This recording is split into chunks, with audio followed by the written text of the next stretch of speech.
Ladies and gentlemen, good afternoon. Thank you all for joining us and welcome to our second annual CIO Roundtable with In2IT in collaboration with eGov, Huawei, and Allstars. And our further today, I'd like to welcome In2IT's Executive Chairman, Mr. Teko Mugwena.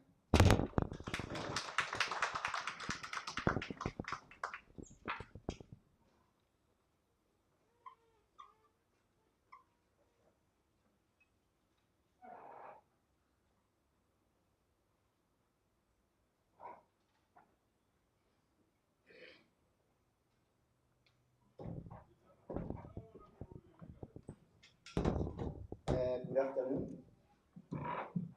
Good afternoon.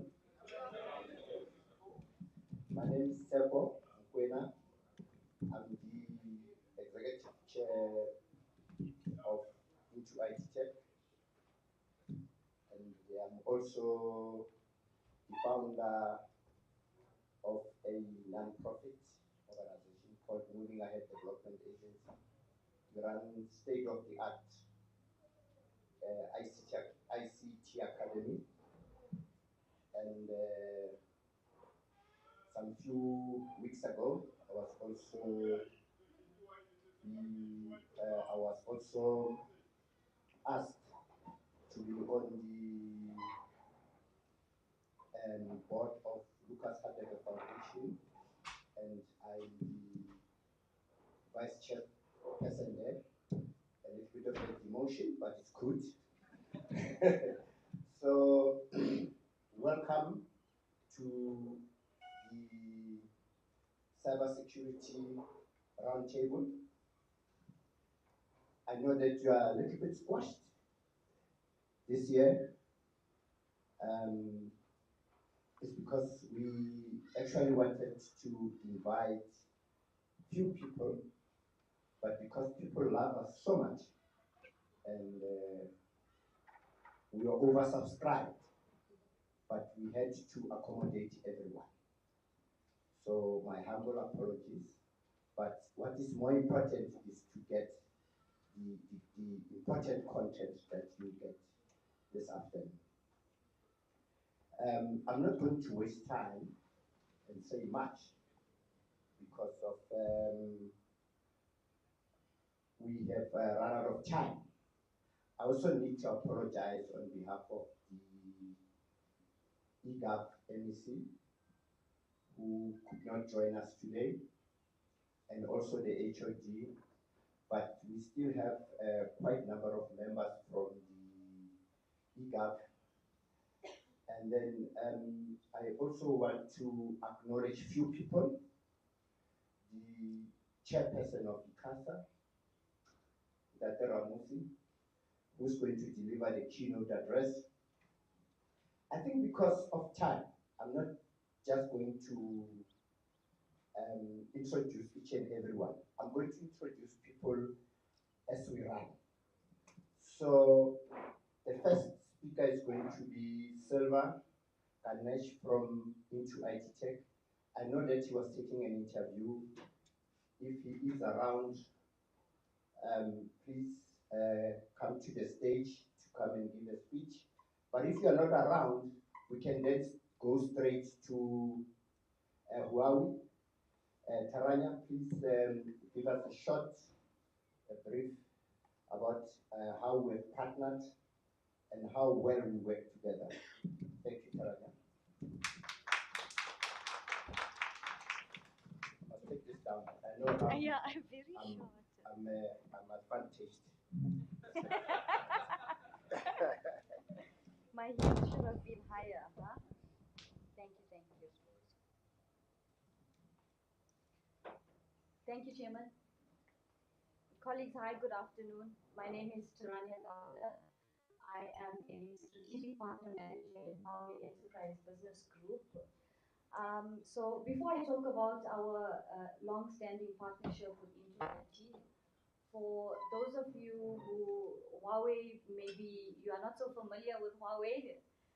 Huawei, we started in South Africa in 1999. Sorry, this mic is a bit too low.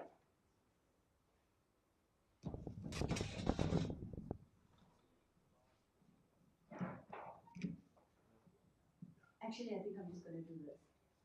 Okay. So for those of you, who maybe are not so familiar with Huawei, we started in South Africa in 1999. So our legacy here is going on almost 20 years now. We started our business, the Carrier Business Group, which some of you may be familiar with. So we established our operations and increased our partnership with most of the mainline carrier businesses that you guys are familiar with, the likes of MTN, Telkom, Vodacom, etc.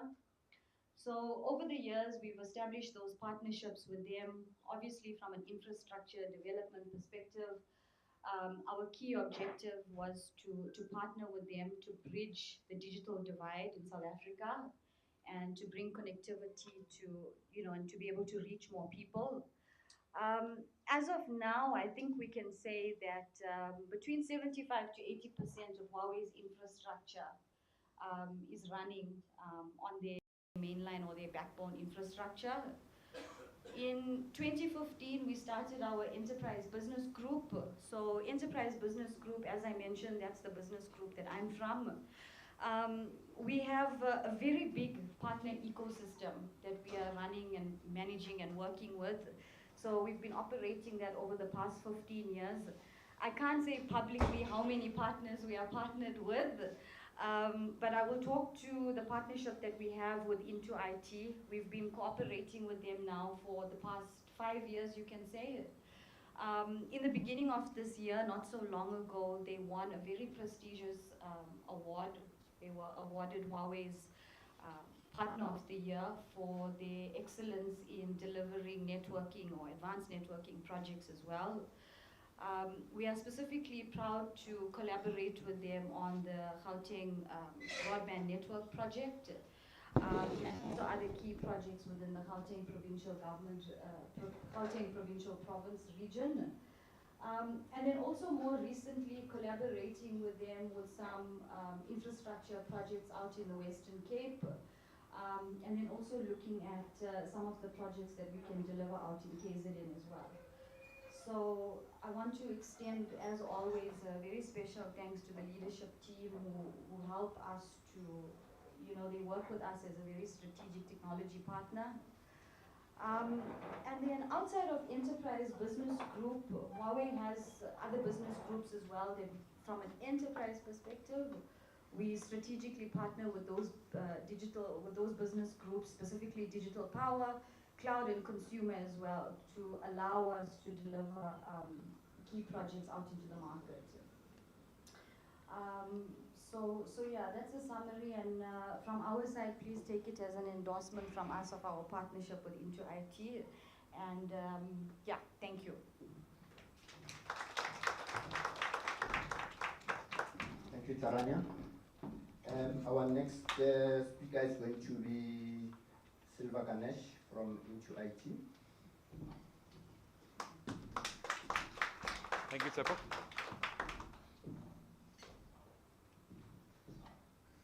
Good evening, ladies and gentlemen.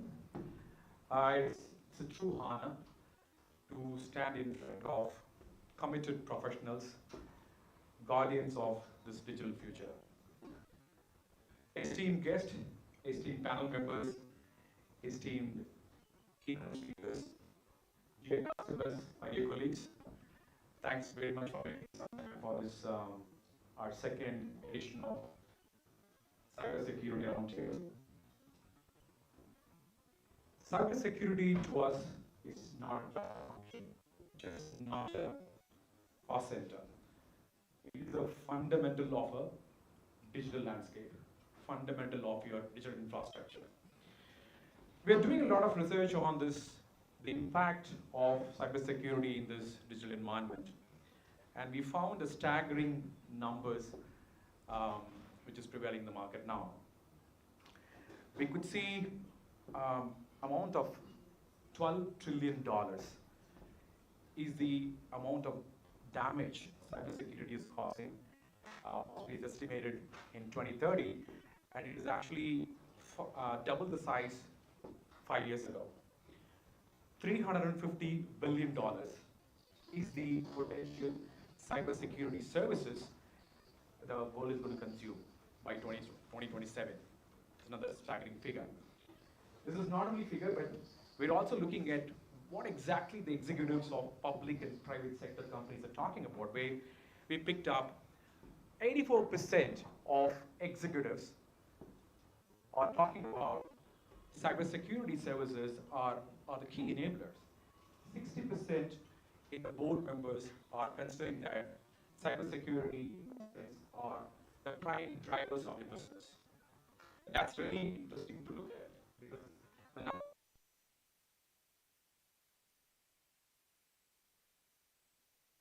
cannot be handled by silos. It cannot be handled by only certain persons. It has to be a collaboration, and this calls for a collaborative collective action.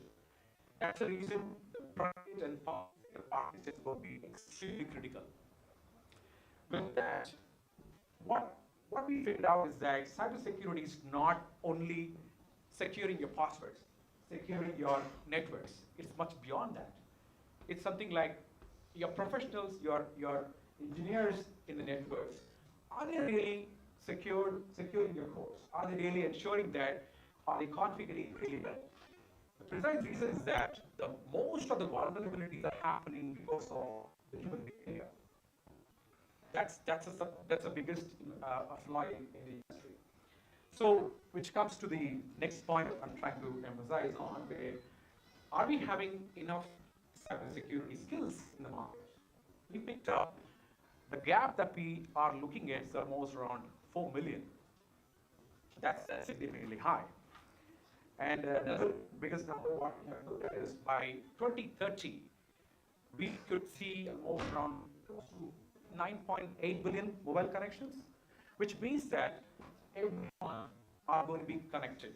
Everyone are going to be interdependent. Everyone are going to be vulnerable, which means that the whole world will be one network. So that's the reason the theme of this event we coined as Secure the World. Secure the World is just not a slogan, it's not just a theme. It's a time for us to collectively call for an action. To us, this connectivity without proper security or trust is fragility. Connectivity with proper security is empowerment. With that note, I'm as equal as you are eager to hear the innovators and thought leaders to share their ideas.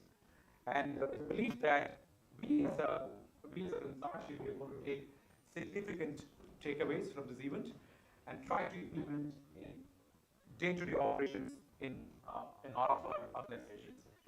And thank you very much for your time. Thank you.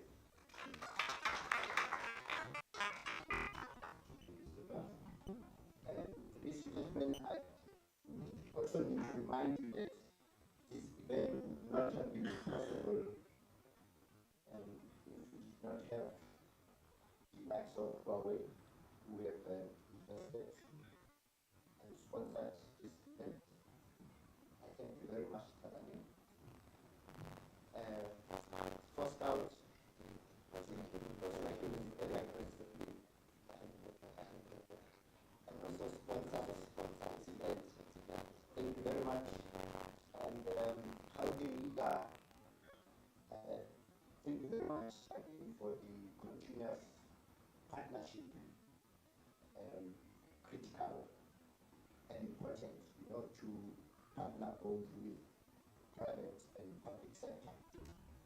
Without wasting any time, I'm going to call Colette Clemens from staff to give us an overview as to why they've sponsored and why they love us so much. Thanks a lot, Chairman. Good afternoon, everyone, and thank you for making the time to be with us today.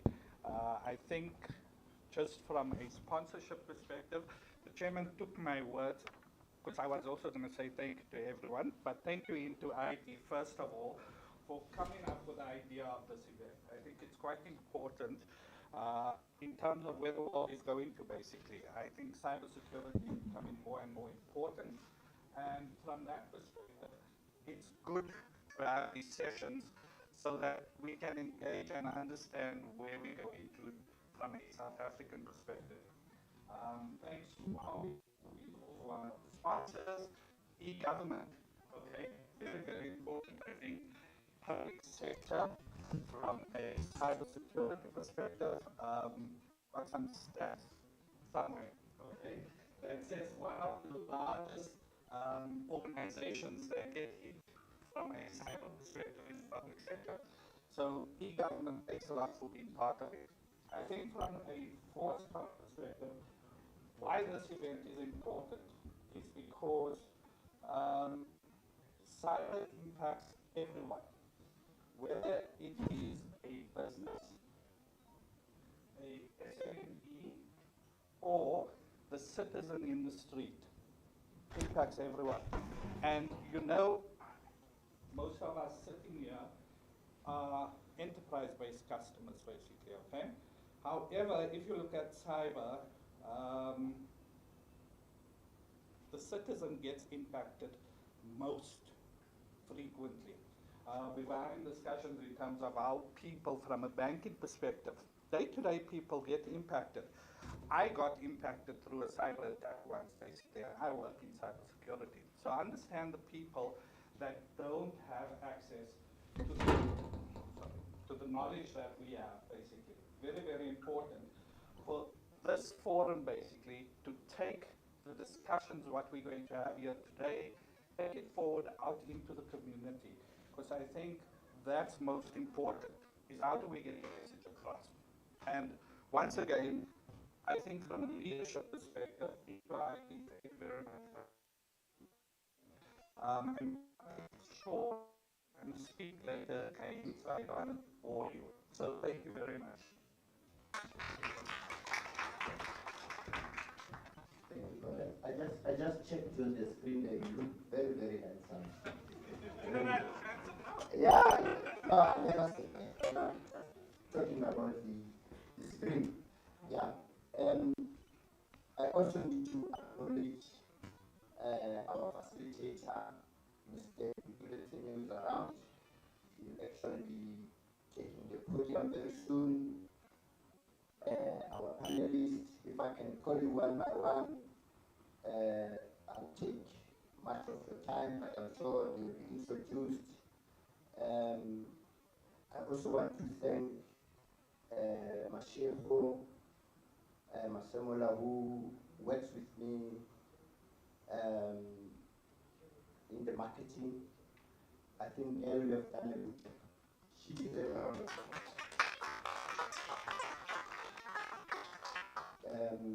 I think you must be strong, carry on. Sometimes I'm not the easiest person to work with, but we have mastered the art of working together. Thank you very much. May the Lord give you strength and strength and strength so that our next event we can host 10,000 people. Without wasting any other time, some more time, let me call the gentleman who's taller than me, who's going to deliver the keynote address. Dr. Ramusi, he's chairperson of ICASA. I'm the chairman and he's the chairperson. So guys, don't, yeah, so there is a difference, but yeah, we share the same title, but it's spelled different. Thank you, Dr. Ramusi. The stage is yours.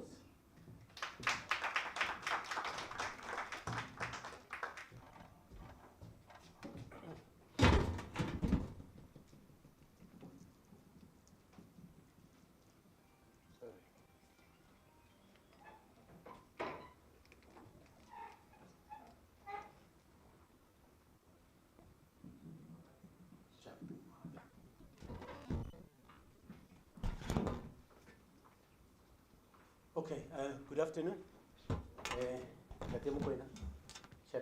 Chairman, the CEO of In2IT, the leadership that is here, and all the professionals from the sector of cyber or information society, and obviously my colleague, I see I've got my colleague, he's here as well from ICASA, And yeah, to everyone, let me take this opportunity first to thank In2IT to have seen it fit to invite the authority just to come and share some of the insights of how we as regulators see cyber in its own current format and how we as regulators interpret its relevance in our daily lives. So I'm not going to be technical. I took some time when I was preparing the speech to say, I'm coming here to talk to the converted, to the professionals. So rather than me just repeating what you know, I'll bring the regulatory part so that we can then meet halfway. And by the way, we know it's October, it's the Cyber Security Awareness Month. And I think in terms of an awareness, I'm going to start to ask, how many of us in the room here have got passwords in your phones? And how many passwords do you have? Just to check, how many passwords do you have in your phone?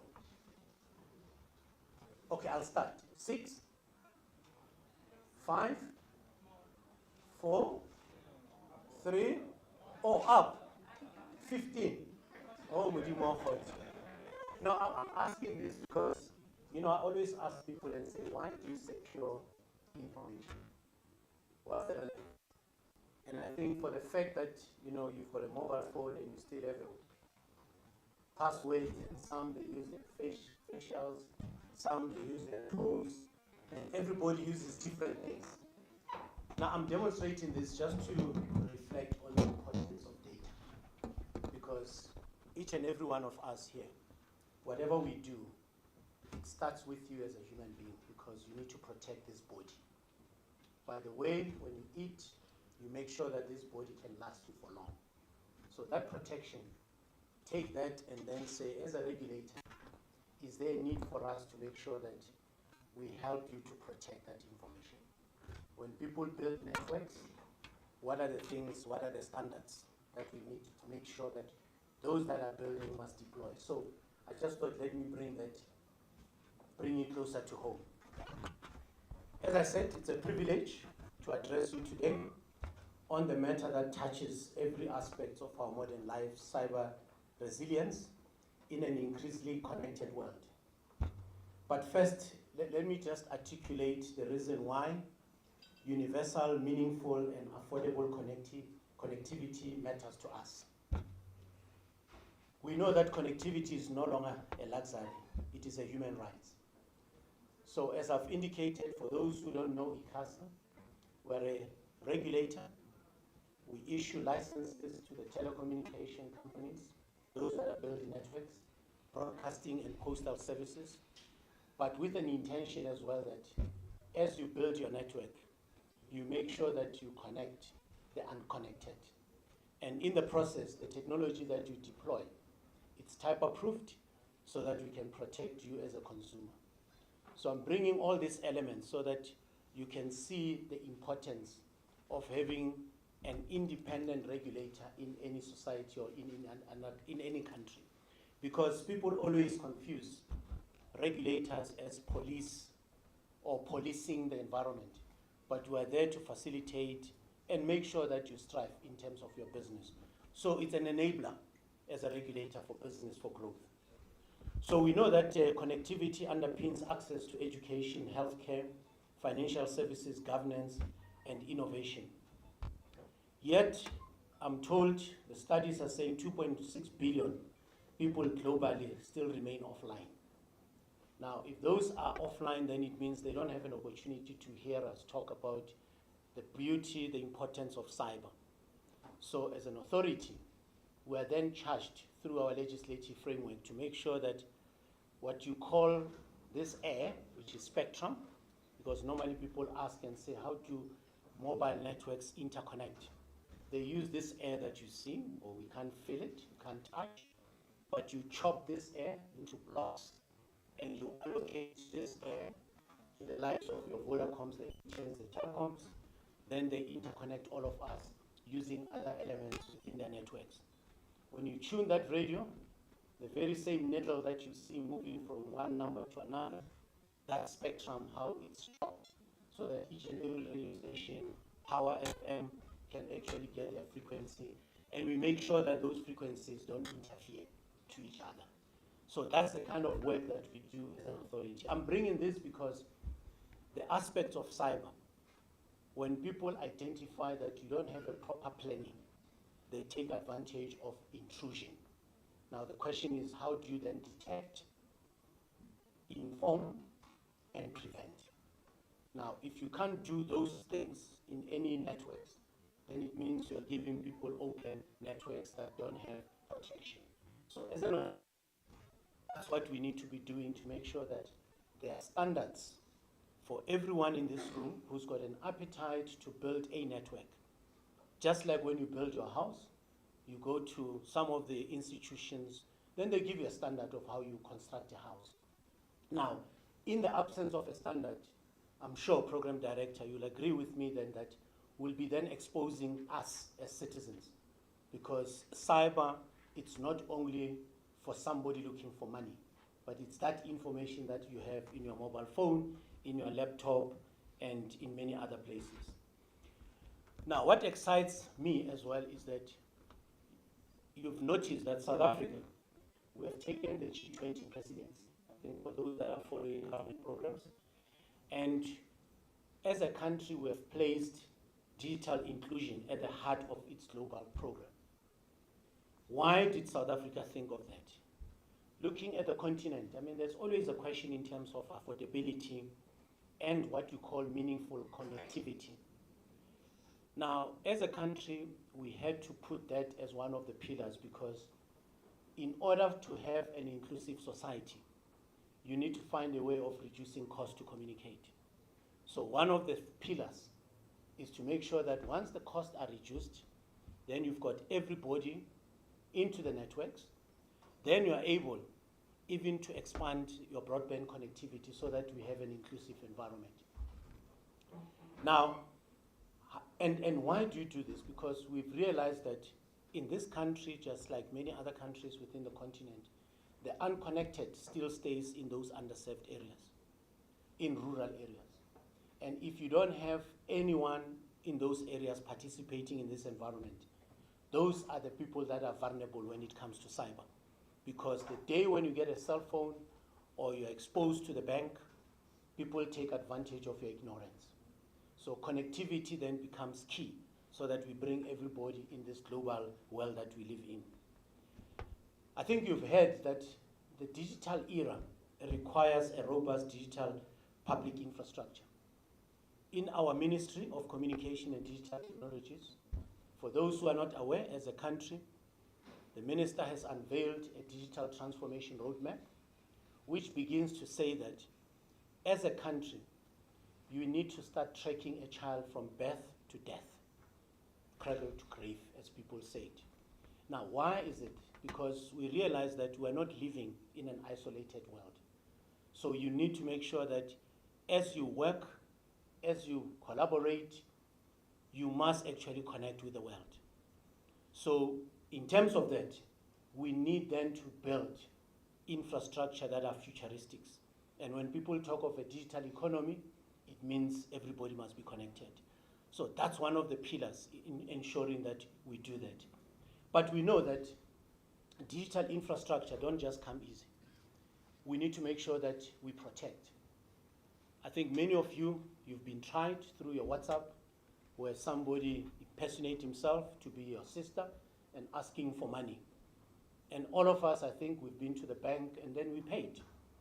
So how do you then manage those scams? Education becomes key in this process. So we realize that as a country, even as regulators, that digital skills and education, as part of what we're doing, and I must congratulate In2IT, because the only way to educate a child is to be exposed in this kind of forums.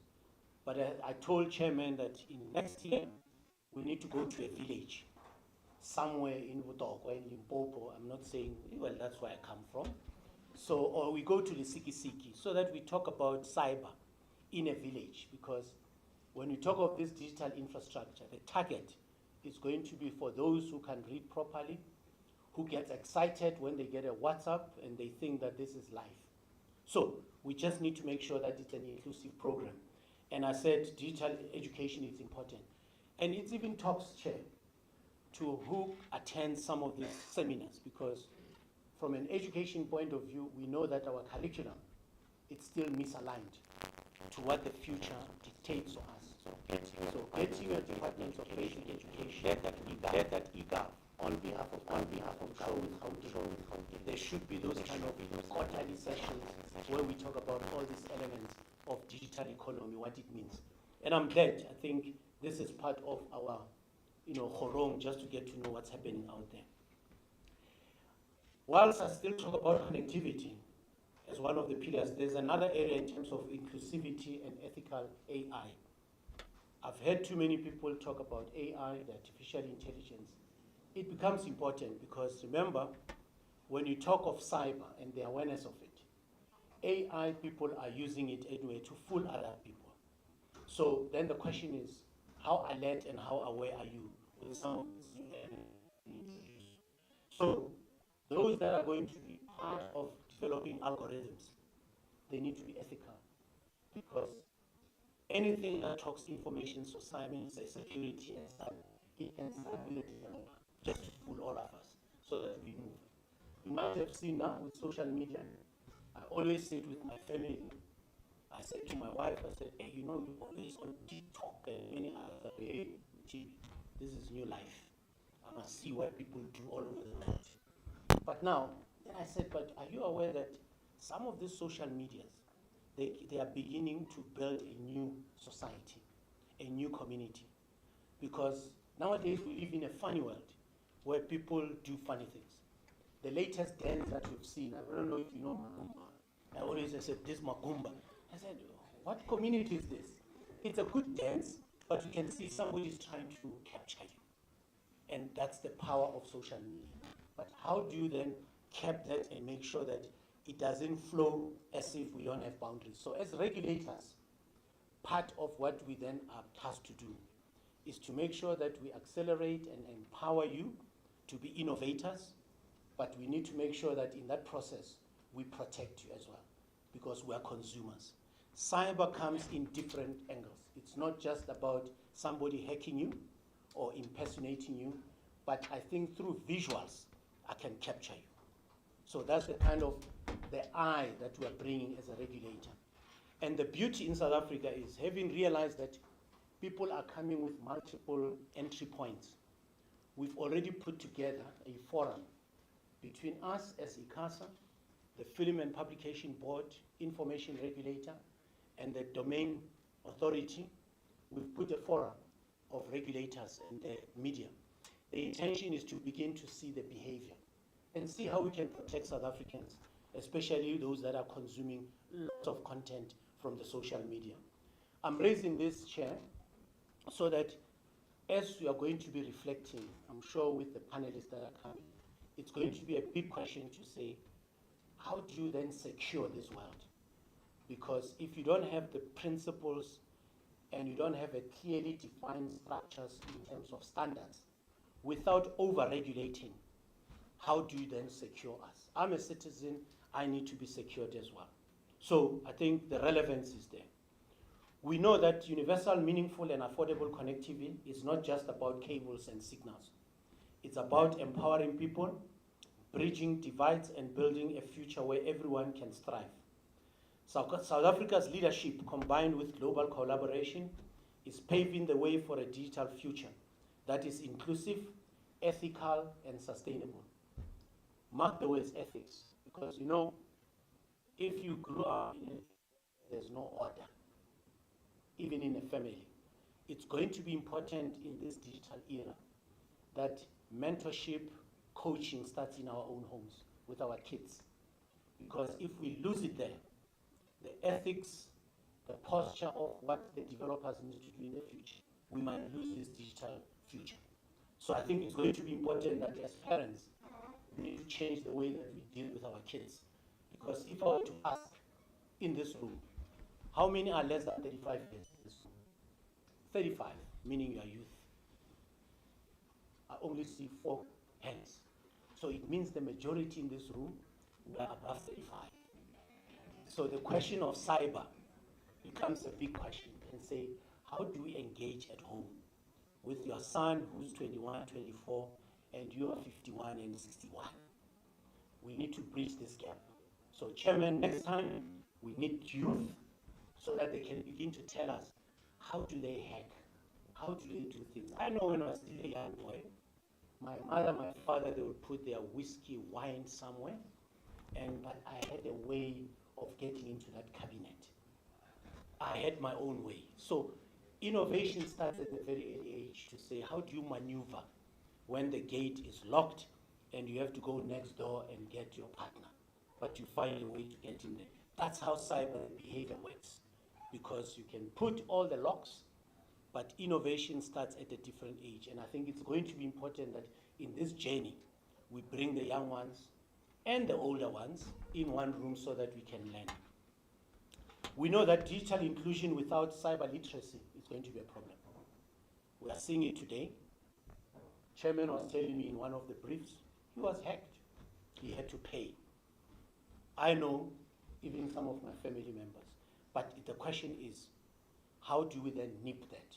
So it's going to be important that we find a way.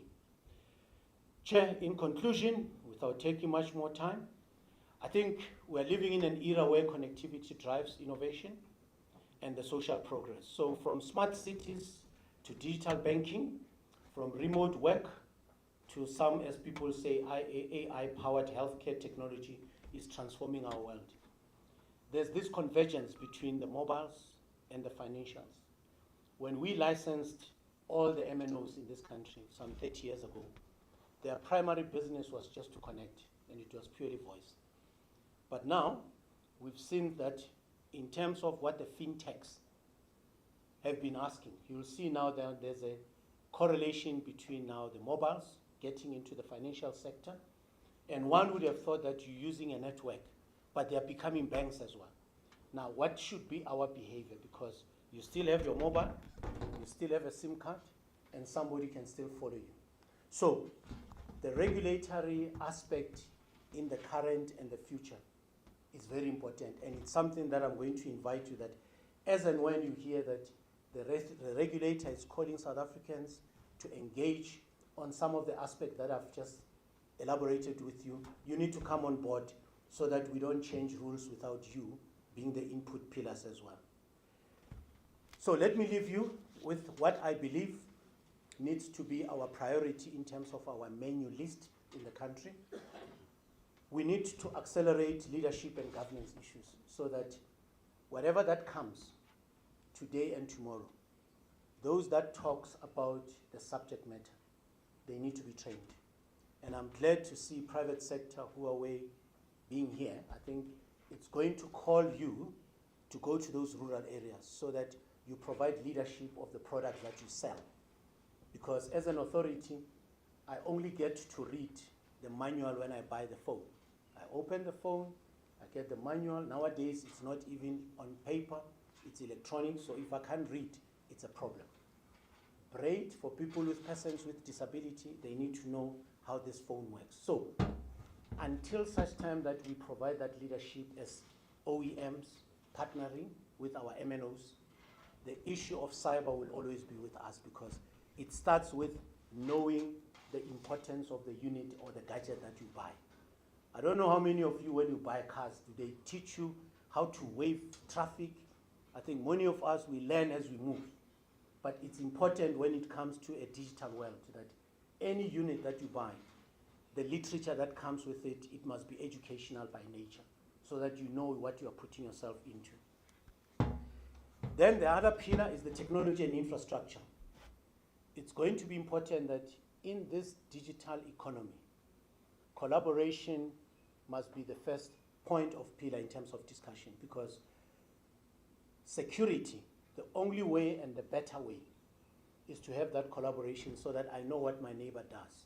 I know in many instances people will say that I cannot share my tactical strategy. I've got my SIM solutions. I won't tell you how I do, how I detect and how I correct certain errors that I find in my products. But the world is now calling us to collaborate. Cyber calls all of us to be one in one room. It's no longer about a product, it's about a collective, coming up with a solution. Then the other pillar is people and culture. We know that in many of our institutions, we're buying all these defense products. But I'm glad, Chair, to inform that as part of what we do in life, education starts with your own employees. And in my institution, our former CIO used to run tests. You know, we do tests. I don't know, I failed twice actually. So it becomes important that whatever products that you introduce, especially on the cyber side, to run the awareness. And if we don't have those awareness within our institution, that's where the problem is, because the target is this laptop, is this mobile phone that you have. And very soon, the target, it will be me, because people are becoming robots. Now you can imagine if you're walking up there, you're a target. So in terms of people and culture and awareness within our institutions, I believe that one of the immediate barriers or one of the immediate strategy is to make sure that your workforce is educated and they go through the awareness. As I said, at ICASA, we're doing that, and I always encourage our staff members that when you get that email saying, do the test, today we're doing phishing. Tomorrow it's about accessing the Wi-Fi in public. I failed. Sometimes you do, but today I'm very smart. I don't just get into any place in any of the restaurant and get a Wi-Fi, even if it's protected, because I don't know who's behind those closed doors. So it's important when you engage with public. The other pillar is the innovation and investment. I think this is an area that even as regulators, we are saying to our licensees, gone are the days when you can now invest in things that looks more to a shareholder as nice things to have, but you need to invest in security in your infrastructure, because we have heard that AI is with us, but how do you secure for citizens? So it's going to be a very important aspect in terms of investment. And this is now where we need to bring the financial institutions to come and be part of our discussion. So what is my call of action? Cyber resilience is not a destination, it is a journey, I've said it. It requires commitment, collaboration, and courage. I know that as leaders in this room, there are a lot of innovators, and as citizens, because that's where it starts, we must rise to the challenge. We must build a digital future that is secure, just like your mobile phones, your car, everything that talks about you, inclusive and resilient for South Africa, and mainly for Africa and for the world.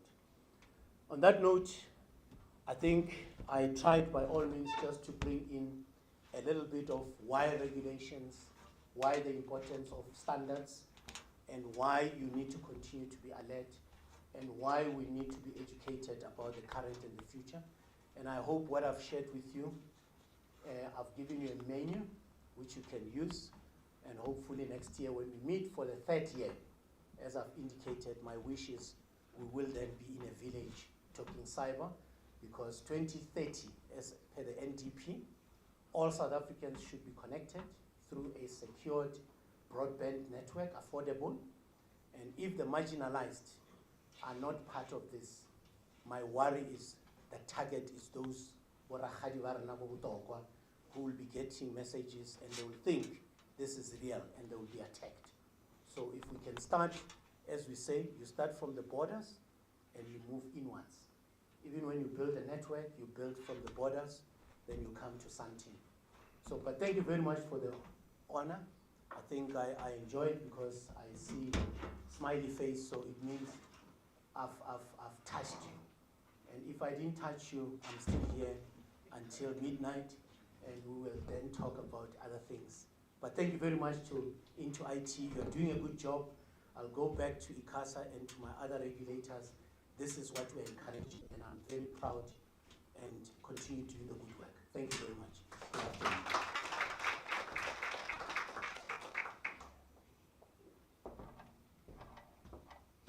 Thank you, Chairperson. I think one of the pillars that you did not mention was the domestic cyber. I left that for you. I thought that this year you were going to unpack and elaborate more on the domestic cyber. And maybe let me give you a brief of what it's all about. For those who doesn't know, it's when you sleep and your wife takes your thumb and put it on the phone and access your data. That's domestic cyber. So we need to be very, very careful about that. So that is Mr. Mutibu's innovation, by the way. So I'm sure you must come up with some solution that can cut against that. Maybe the eye or something. Or maybe you must put something here so that the two doesn't talk to each other. But it does happen. Thank you very much. Tatum Chibi, you have touched on very, very important issues that we must, next year, we must look at those who are vulnerable, we must look at those who don't have all the luxury of going to such events. We must go deeper into the grannies, our brothers and sisters, and then so that we can then be able to give them this information. Because like you said, that in 30, 40 years, if everyone has connectivity, then what's going to happen if we don't guard against cybersecurity? But I don't want to waste time. I am going to introduce to you Ndate Tutuletsine, who's going to drive and facilitate the roundtable and who will be talking to our panelists. And he has done that last year, and it was done beautifully. And I must say that this one young man is very knowledgeable. And later I will congratulate him because he has moved from one institution to the other. But I'll do that later. Without us wasting any time, can you please take the stage? And I'm sure you'll introduce your panelists. Thank you, Dad. Thank you so very much, Chairman, and thanks to the chairperson as well for delivering the keynote. And I think the chairperson has pretty much summed, everything that we need to talk about here, in his keynote. And I think that's how you know when a keynote is very good, because you feel as you're sitting there and thinking about what your panelists are going to be talking about, and you know that he's already touching on those critical issues. So he touched on quite a number of issues, the significance of people and culture. He touched on issues around the fact that cyber resilience is not a destination, but actually a journey. And I think those are the issues that we will be looking at. But also thanks to the many other, partners that have been here that have really enlightened us with the work that they do as organizations and as individuals. So I know we started a little bit late, so I'm not going to take too much time. We're getting actually into the juicy part of why we are here. Not that all the other presentations were not juicy. They definitely have been. So we're now going to get into the part where we then will have panelists, as the chairperson was saying, the subject matter experts that will then be able to really diagnose and unpack, the issues, adequately. So without much ado, I will then start off by calling on my panelists. So I'm going to have two panels here today. The one panel that I'm going to introduce just now is going to look more into government and the banking sector insights in terms of the cyber threats and the responses.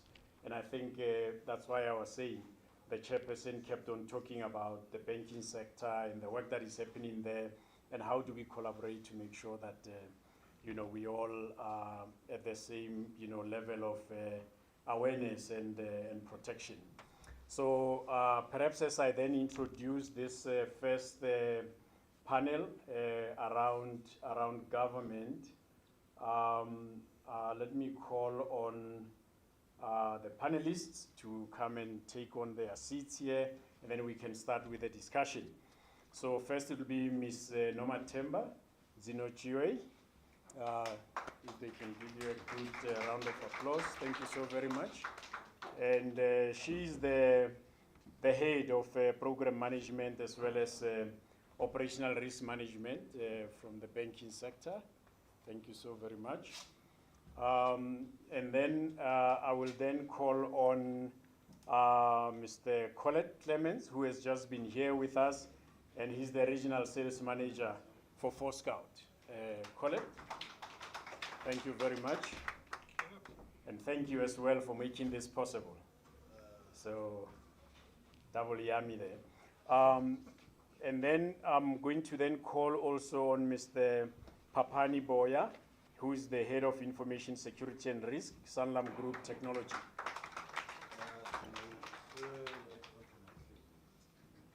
Okay. So whilst the panelists are being wired, I think I will have 3 panelists.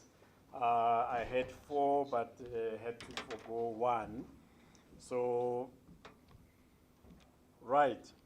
So I think, yeah, so we will get into the issues. I did prep some opening introductory remarks, but I think the colleagues have already, those that spoke before me, have pretty much covered this. And I think as the chairperson was saying again, this is the second year of us really looking into this issue of cybersecurity. And I guess that denotes the significance of cybersecurity. You know, the more we implement all this digital infrastructure, digital services, you know, develop and consume them, obviously the more vulnerable we get, and it becomes important that we then look into protecting ourselves and building the requisite resilience. So, in talking to these 3 issues, in engaging with the 3 panelists that are here, there's a number of issues that we are going to look at. The one issue that we're going to be looking at that was touched on is the emerging cyber threats and response frameworks. You know, what is emerging, what's going on, you know, in South Africa, but in the world around cyber threats, what are the trends and so on. So we'll talk to that. And Usis Noma Temba will lead us in some of those discussions.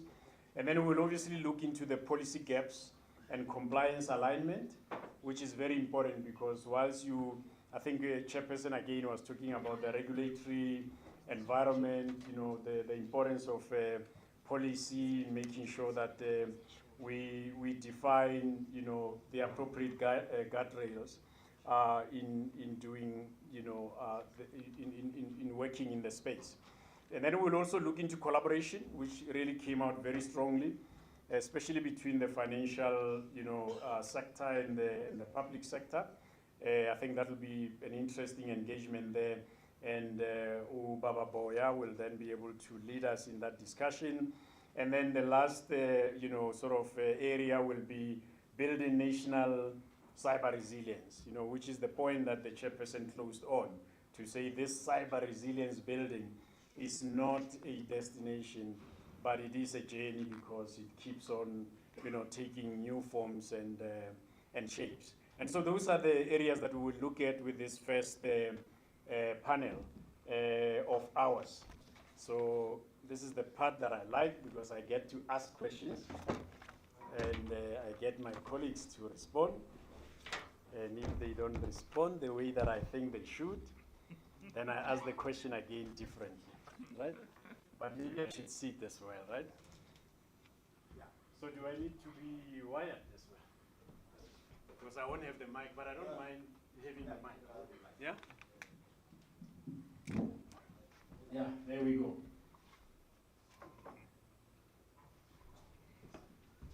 We mustn't go around in Wi-Fi, so also I wouldn't just get wired. I would like to be careful. So I'll go the traditional route. Right. So thank you so very much. So I think let's get into the discussion, colleagues. Very important one. And like I said, I will start with you, 6 November, just under the emerging cyber threats and the response frameworks. Maybe just to take the audience through, what are some of these emerging cyber threats that we're talking about that are most concerning here in our country and elsewhere across the sectors? Can you just tell us a bit about some of these emerging cyber threats that we are looking at? Thank you, and good afternoon, everyone. It is an honor and a privilege to be here and be part of this conversation. So I'm from a banking background. So I think the one that is top of mind for me is the phishing. We all know about phishing when you fish with a rod. But in a digital world, we fish with our cell phones, we fish with our phones, and the aim of phishing is for people to get your details. Either it is your financial data, so your card details, when they send you an SMS and they say, oh, you have a package from Amazon, click on this link. It takes you to a fake post office web address. Then it tells you put your card number, expiry date for your card, and your CVV, and they owe you rand because you're short on the customs tax. So that's one form of phishing, spelled with a PH. There's smishing, which is what they do with SMSs. And I liked what the chair said earlier about, Borahadi in the rural areas. They're probably still using feature phones, so they're probably getting SMSs. And they'll get an SMS and they think it's legit and they will give out certain information. So with phishing, that's when they use voice. And what we've observed in the banking sector is that elderly people are most vulnerable, especially to phishing scams, because they trust the bank. And what all scammers do is they exploit 3 states of mind primarily: desperation, fear. They'll scare you by saying, oh, your account is about to be locked. Click this link and give us your banking details, and next thing they take over your account and you no longer have access to your online banking, they transfer all your money. So those are some of the scary things that are happening to people in real time and live. Another concerning trend is ransomware. So from a corporate perspective, entities are literally having their systems hijacked. So just like someone carjacks you on the road and they take your Mercedes, hackers are able to infiltrate your system using weaknesses in your system, and you wake up one morning and suddenly you can't do anything on your system. And you get a message that says, pay us X amount of millions for us to release your system so that you can have access. So that is done using very advanced programs built by hackers called ransomware. We literally hold your system, hold you and your company to ransom so that you pay them money. And unless you pay them, you can't do any work. And what actually creates these problems, both the phishing and the social engineering as well as the ransomware attacks, it's primarily insider threats. Datemutili mentioned earlier about people and culture and how what creates a primary vulnerability, and I think Selva alluded to it as well. The primary vulnerability is us as humans. So that's why, for me, it's not so much of a technical discussion. You need to be a deep expert on, in terms of being a developer and on IT, but what am I doing as an individual that is enabling this kind of behavior? Am I clicking on random links that are allowing a hacker access into my system, whether it is a corporate or it is my personal laptop? So the insider threat, it's either something that is malicious or it's human error. But what we've also observed in banking is you have criminal syndicates that approach employees. And they either threaten you because they know where you live, they know where you drop off your child at school, and they threaten you to say, help us get this data, help us with this access so that we can hit the bank. Or they will offer you money, some inducement. They'll go to a lower level employee and offer them money to actually help participate in the crime. So insider threats are the major cause of all of these cybersecurity breaches. What also happens is we have systems that are unpatched. Sometimes we look at the business case and the accountants say, no, this is too much money to spend. But you'd rather spend 5 million to save 50 million because that data breach could cost you 50 million. And beyond the cost of the monetary cost of lost business and whatever, there's also the loss of reputation, which you cannot quantify.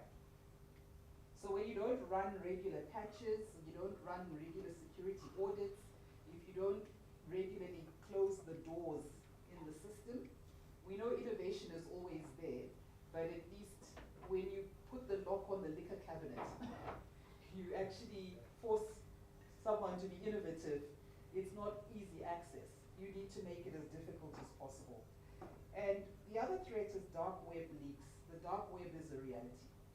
I don't know how many of us have, access to programs like ClearScore, which tells you your password has appeared in so many data breaches. And the dark web leaks, again, it's criminal syndicates that access data and sell it on the dark web. We had massive data breaches a couple of years ago where people's ID numbers and account numbers were leaked on the web. And I don't know if you remember the debit order abuse, the 99 Rand debit orders. And that all happened before cybersecurity became a thing. So those are some of the threats that we are confronted with as individuals and as entities. No, thank you so very much for educating us on that landscape. And I think, it's very broad. Various areas. You really have to have a very, very comprehensive, mechanisms to make sure that you close all those avenues. And I'm tempted that we proceed with this because I want to know now that you've highlighted those areas, what are some of the ways to look at that. But perhaps I'm also thinking we've got something on policy here, and maybe we hold that thought just in terms of how do you then prep yourself to make sure that you are ready, and rather we move into a more strategic area in terms of the policy environment, and perhaps Colette, that's where you come in terms of identifying some of these policy gaps and compliance alignment. Perhaps if you can tell us where do we currently see some of these biggest policy or regulatory gaps in addressing the cybersecurity risks? Maybe we start there, correct? Perfect. I think just from a policy perspective and a security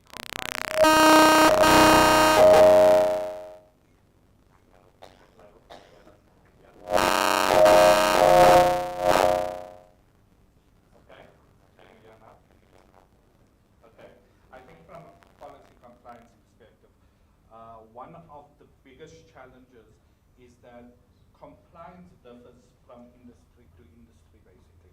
So you find banking sector, maybe I can just use your mic, eh? Yeah, because there's an echo that already comes through. Yeah.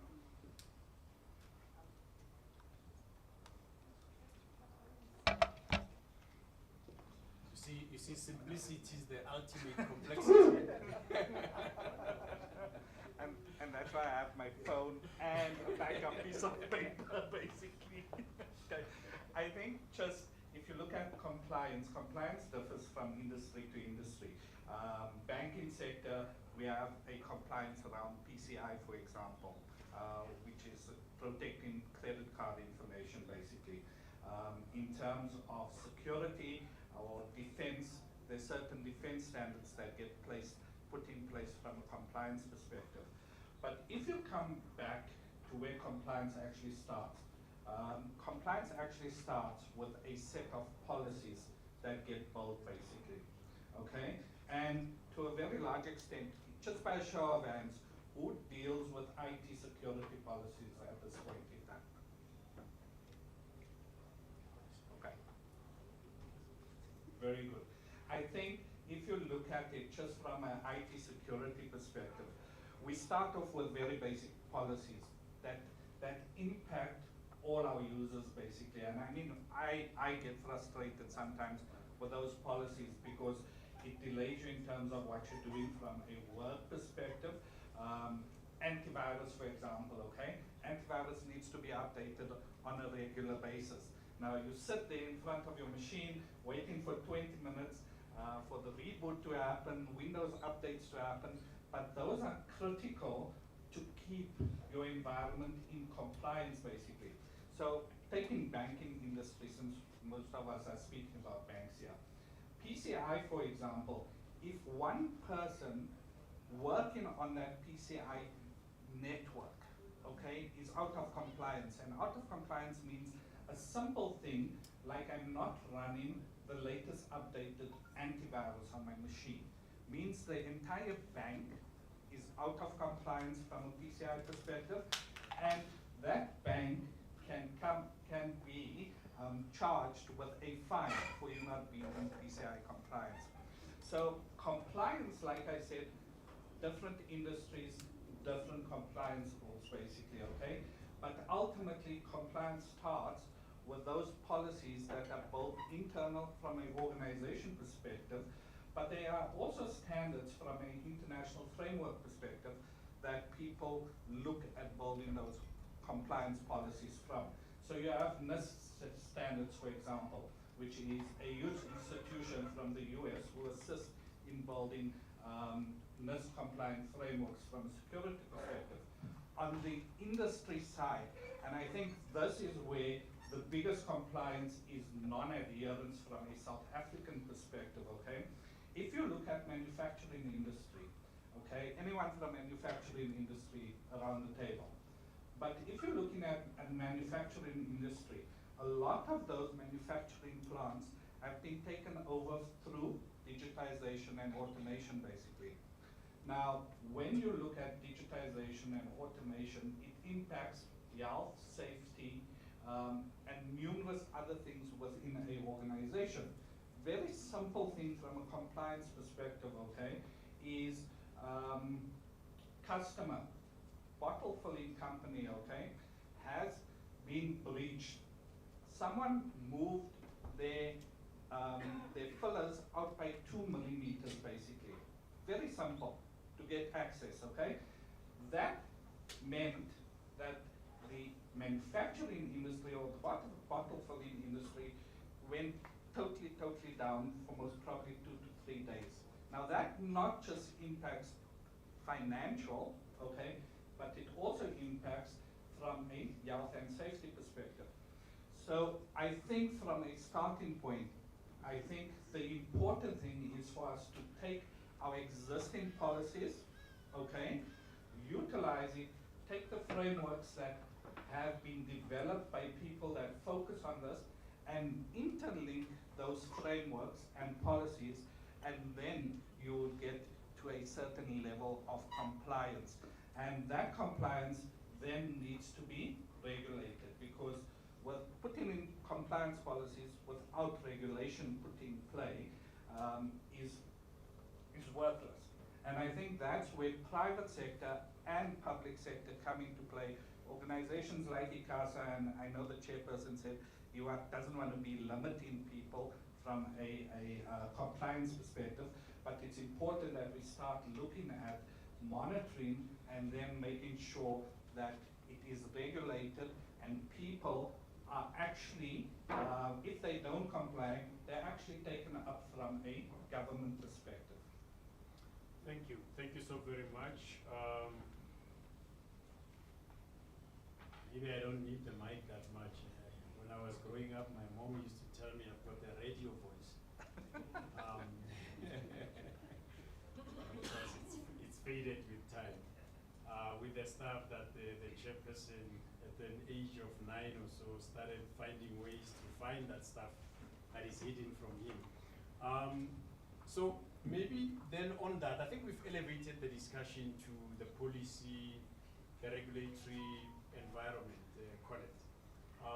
You know, where the gaps are and so forth, and I think you've touched on those areas probably. But just coming down to practicalities, what practical steps do you think are needed to perhaps establish a very unified national, you know, cyber resilience framework, so that we move from, you know, the policy elevation, the regulation elevation down to practicalities on the ground? Okay. Very, very good question.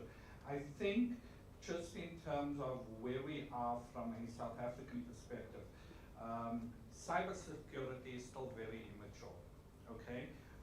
From a regulatory perspective, if you look at international organizations, there's international government or NGO organizations, okay, that look at cybersecurity and how it impacts both the industry, okay, as well as the citizen or the human being from a human being perspective. And I think it's quite critical. Does my voice sound funny now, eh? I think it's quite critical if you look at it, how do we align what we're doing to a international, not international body, but a South African body? Because remember, and one of the things I was saying earlier this morning was that, yes, international does what they do, but when you come down from a South African or localization perspective, it becomes more and more important for you to localize those policies to ensure that you protect the citizens. Other countries don't have challenges like we have from a South African perspective. I think connectivity, access to technology, okay, are some of the shortcomings. And what we need to do from a cyber, managing that is ensure that there's a overarching body, whether you're in the private sector, whether you're in the public sector, whether you're a citizen out there, you need to have that overarching body that represents everyone and their interest in terms of cybersecurity. So I think that's most important for where we're going to. No, absolutely. Thank you so very much for bringing it down to the practicalities on the ground in terms of how this could be done. And maybe we come to you, Ntatebo, just on the collaboration, you know, between the financial and the public sector, you know, that cross-sector collaboration. What lessons do you think you know, you can share from a financial institutions' cybersecurity practices that could benefit the public sector? So, you know, the notion is that, you know, financial institutions are, you know, doing a great job in making sure, I guess, of course, you're protecting the money, you know, and all of that. And maybe, and I think that MTV was talking about the, you know, data being new, you know, precious metals, right? And so I think it's about time that obviously we start looking at it from that perspective as the banks do. But what lessons can be shared from your cybersecurity practices as the financial sector that you can share with the public sector? Oh, you want? Yeah, that's fine. Thank you very much, and good afternoon, everyone. So my take on this, I'll start from what I call a leadership framework, where you start by redefining the risk. You know, you reframe it, and you start looking at it from a technical point of view, but you look at it from a business point of view, and what the impact is, where you link the cyber risk to from a corporate point of view, you link the cyber risk to your revenue generation. So if you look at that, and also you elevate cyber risk from just technical to a board level conversation, that will trigger accountability. And now when you look at it, we take that to a public sector. It has to go from the executive level. Because now if you want to look at it, you leave it from maybe the directors that are trying to in the conference, doing the implementations and running the operations. When there's something that goes wrong, accountability somehow disappears in the nest. So if we have to elevate accountability from a cyber risk perspective to an executive level in the public sector, whether it's a DG on a national level or it's an HOD, that's something whereby now we'll be able to take it to another level and the seriousness of that. Another thing that we, from a private sector, FSI is, from a tech point of view, all the people that love the new gadgets, the new shiny toys, we always like to run and buy those things. But we need to change that narrative. We need to focus on funding the basics. So for example, in any organization, whether private or public, there are certain things now that in the past we used to think was a nice to have. For example, multi-factor authentication. That used to be a nice to have. When you have that, like, okay, fine, you're advanced. But currently, it is a must to have multi-factor authentication. It's a must to make sure that all your backups, that they're immutable. And my fellow panelists talked about ransomware earlier on. We need to protect the data. We need to protect the backups because your resilience depends on that. You'll be able to recover. But if now you don't have immutable backups, then there's nothing to recover from, because once they get into your system and then they encrypt, then they're able to encrypt your backups. Then that means you have to start to build from scratch. So one of the other things is any organizations, I think we have all the vendors that are here sponsoring and their partners in our organizations. And we need to manage that relationship. We need to manage the vendor risk. If you look at in the financial service sector, 17% of all the breaches that have happened are through your supply chain, the third-party risk vulnerabilities that have been exploited when it comes to organization. So we need to put processes in place where we manage our vendors in such a manner that we play an oversight in their cybersecurity practices. And I think from a government point of view, that can be done. And the government is well known for policies and processes when it comes to procurement, when it comes to vendor management. But I think those practices, they need to be extended to technology and how we manage the vendors that actually we deal with, that are our partners in delivering the services and making government work. People, I think Chair mentioned, both Chairperson and Chairman mentioned issues of skills. FSIs, they've been able to sort of create a pipeline of skills where they work in collaboration with either the higher education institutions, whether it's universities or University of Technologies, or you get, I was very excited when I had Chairman mentioned that is going to an NGO that actually does that type of education, where we need to educate, we need to build the skill sets for cyber. We cannot always depend on either importing the skills. And if you realize within the FSIs, when you look at the talent within the FSI when it comes to cyber, it actually rotates. If you look at the banking sector, you look at the insurance, the people, they move around within that.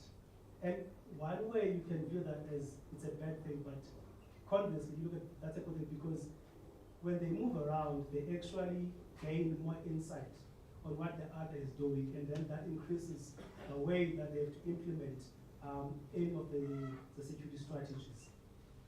Aligning to regulation. You know, you mentioned about, regulations, and the chair mentioned about regulations.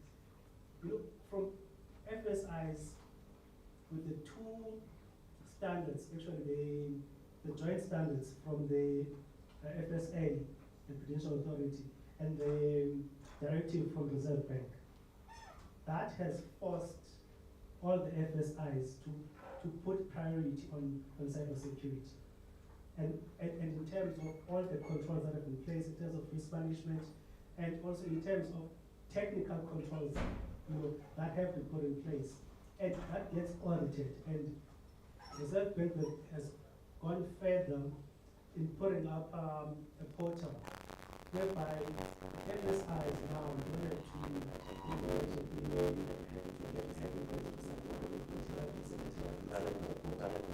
where FSIs and then Reserve Bank, the process then will unfold there.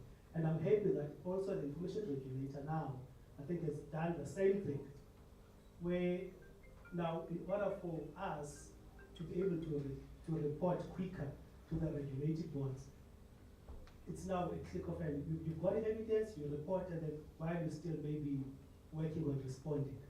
And one of the other things is your matrices that you have to implement, you have to track.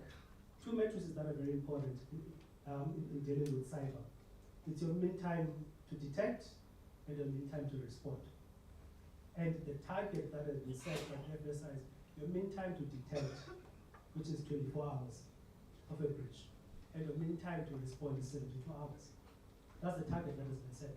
So we can take this, and if you want to, for example, you look at the joint standards and the directive from the Reserve Bank or from the FSI, the same approach can be taken to public sector, where there is a standard of how cybersecurity is implemented and what needs to be in place, and that gets checked on a yearly basis or annually, because if take an example of building schools. There's norms and standards of how a school should be. Why there shouldn't be norms and standards of how to implement cybersecurity in the public sector? That is something that needs to be done, and I'm happy that Chair, you've mentioned, that regulation, that it needs to go there. And in one of the discussions prior to today, when we talked about, in the government sector, we don't have CISOs. Yes, in the SOEs, like your ESCOMs and your telecoms and the likes, you might have a CISO. But in the government departments, we don't have a CISOs, we have CIOs. You might have an ISO in one department. So now, the focus on cyber is not there. And I think that's something maybe from a government, from the regulatory point of view, that needs to start, the conversations needs to start, so that the focus and accountability when it comes to cybersecurity, there is a role that is there that will be accountable for cybersecurity. Hence, like now, if you have your information regulator and there's a breach, you might have to hold the DG accountable in the national government. But the DG is focusing on the bigger department to run. You look at corporate organizations.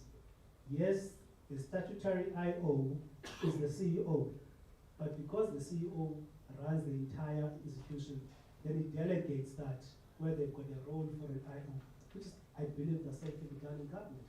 If you've got a CISO in government institutions, then the DG can delegate that responsibility to the CISO, maybe at the same level of the CIO of the department. I don't know.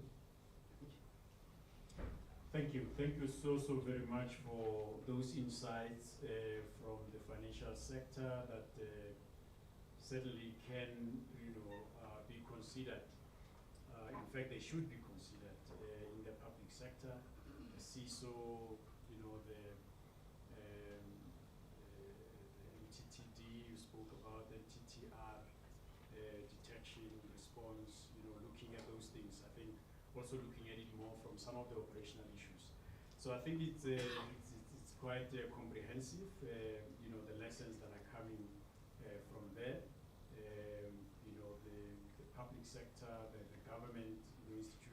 here, and I'm sure they can see that it becomes important that we can invest also in the CISOs, and that we can take responsibility, elevate the responsibility to the highest levels, DGs, upwards, in making sure that it's a very holistic thing that we look at.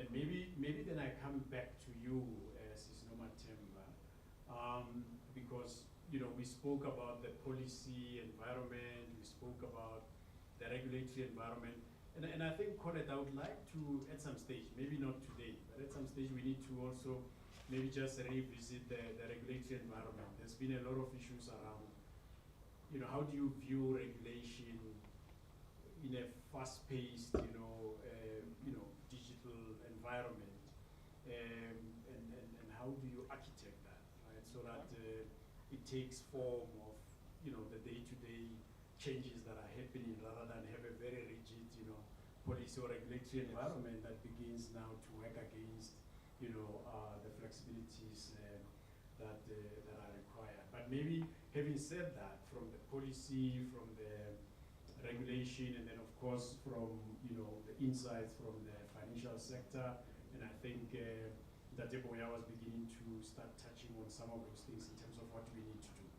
Just coming back to you, Sisnoma Temba, you spoke about the cyber threats, the trends that are there, the landscape, and all of that.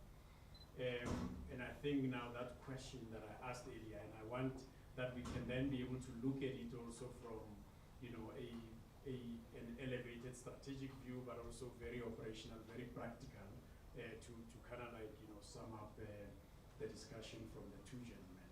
How can then organizations strengthen their incident response frameworks to keep pace with the evolving threat landscape? And I think that's the point that I was trying to capture. Okay. Well, thank you very much. So for me, it's early detection and response. The chairman made a very good analogy about domestic cyber. That's an excellent example of early detection. Very good example of vigilance. So the thing is, a cyber threat, it's not a matter of if, it's a matter of when. Yeah. And none of us are special. No organization, no individual, you're not special. As long as you have access to a device of some kind and you're going onto a network, it's a matter of time before you are targeted. So vigilance is important. Watching for suspicious logins as an organization. Even when you go and you use an API, let's say you want to go onto Instagram, and you go via Facebook, or you go on Instagram and you want to go to Facebook, and it's just a click of a button and it takes you there. If you're using a different device, let's say you're using a Gmail account as your email account, Google will send you an email to say, we've just noticed the suspicious login, is this you? Don't ignore those messages, because yes, sometimes it is you and then it's okay. You click, yes, it's okay, it's me. But sometimes it's not you, and someone has managed to get your details through the dark web. So vigilance is very important. Then immediate action. So report incidents, especially to bank fraud lines. One of the things that fraudsters do is they do small transactions. I had that happen to me recently. Transaction for 122 Rand, and then it was reversed, and I thought everything's okay. But then within days, I had 20 transactions on the same account. Luckily, there wasn't that much money, but the little money that was there, it was such a mission to get it back by proving that I didn't provide those details.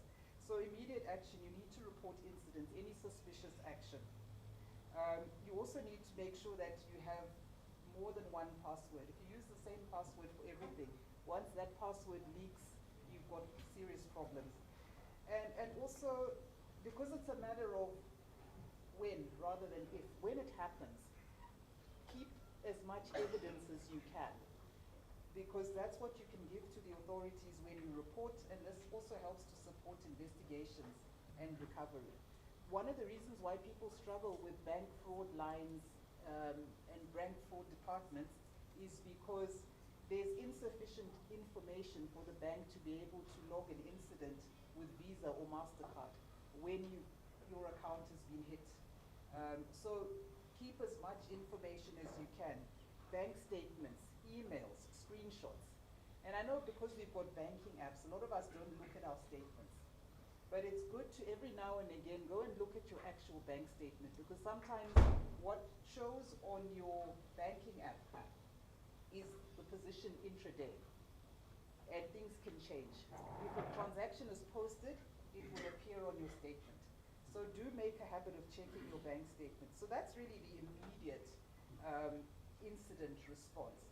But ultimately, I think my colleagues alluded to some of it, my fellow panelists, around future-ready defense.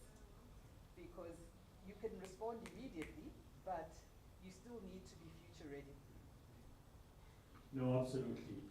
Thank you so very much for that. Yes, in that way, I did touch also on things like the MFAs and all of those, right? Thank you. So I think just looking at the time, because we need to be moving, it's almost now 5:30, so I would like to wrap up. I know we still have got a lot to discuss, but I think some of the issues also will cover in the next panel discussion. So what I'm going to do is I'm going to allow you, my panelists, to just maybe wrap up, from your end. And perhaps in doing so, you may want to talk to an aspect that, you had looked at in terms of that. I think, like in that table where, there was the issue around the cross-sector collaboration. I think we've kind of touched on those, but maybe in your wrap-up, you could touch on those. And Colette, I think you can then in your wrap-up also just look at things around, building local capacity. I think the skills issue was spoken about. And of course then, Mrs. Nomatemba, you can also then be able to wrap up then to close it. And then I'll open up for the audience to have a question or two, and then we can close this part of the engagement. And maybe then, Colette, you look more ready, so let me start with you with your wrap-up comment. Okay, thanks a lot for that. I think critical in terms of the cybersecurity world and where we're going to is around communication, collaboration, and coordination. You mentioned earlier, how do we take these frameworks forward, basically? How do we take compliance forward? And for that to happen, you have to go through a life cycle.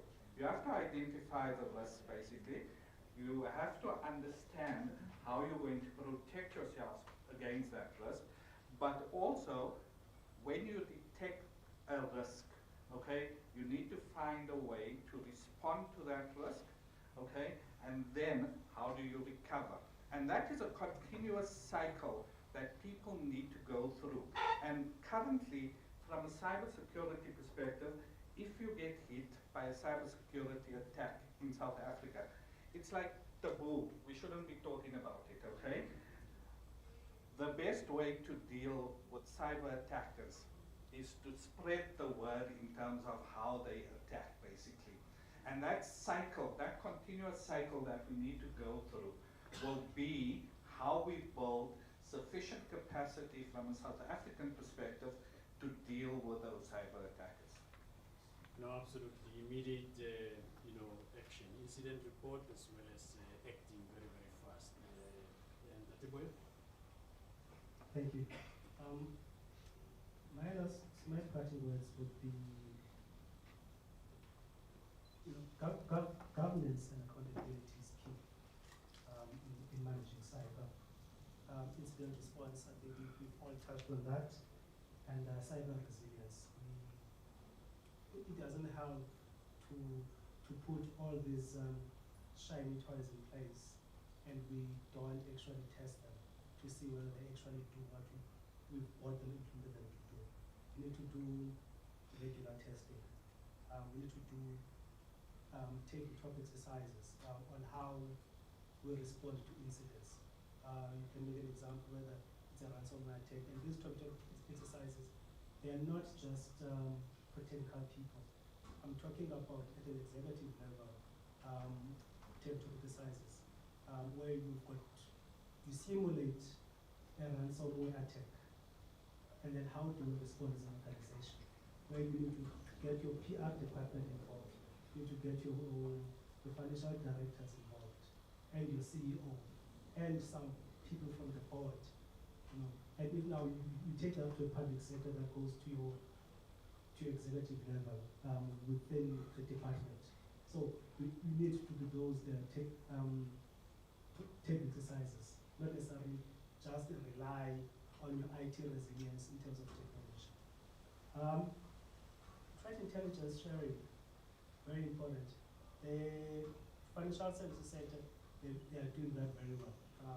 They've got platforms like Cybersecurity where they share threat intel, and that allows the institutions that are part of that network to be able to detect and respond on time. And preparing for this, I looked into what, from the government point of view, what has been put in place. It's still early stages. We've got ISEC. That is actually a platform managed by the University of Pretoria. And for that, what I could say is public sector government departments, they need to be part of that so that they can share threat intel to be able to have a unified response, because we are sharing the same infrastructure, both private and public, the same infrastructure. If FSIs get hit, it will impact government. If government gets hit, and we're not responding in a uniform approach, in unison, that will filter through to the private sector as well. So the collaboration in responding to any cyber threats, we need to work towards that. I think that is one of my key messages for today. No, thank you very much. I think from the government side, then we see let's avoid being that weakest link, because also it goes across. But of course, if it happens from the bank side, then also the same. Ms. Noma, I will leave you for the last word on this one. You can proceed. Thank you. I think for me, the greatest protection you can have is zero trust. So question everything. Whether you're getting it by email, by SMS, to an app, if you've subscribed for a service, question what you're getting on those notifications. Also check the language. You find that scammers, there's always something wrong. There's if it's a web address, there's an extra A or an extra letter or a missing letter. They can also imitate legitimate organizations, use their branding, their logo. So just because it's a website, don't trust. So zero trust is probably one of your greatest protections. And you need to protect your mobile devices, your laptops, your iPads, your tablets, just like you do your house. You don't leave your house without locking your door, especially in South Africa, right? So always lock your devices and be very conscious, about the environment that you're in, who's watching, because people can shoulder surf while you're working at the coffee shop on your laptop and see your information. So for me, it's really just, be very aware, very vigilant, be very conscious that it can happen to you at any time. A cyber threat or cyber incident doesn't happen because you're stupid. It happens because these guys are very clever and they're continuously looking for ways to get into your data and get your biometrics. Absolutely, and I think on that note, we would then close this part of the panel discussion, but we will not leave you behind.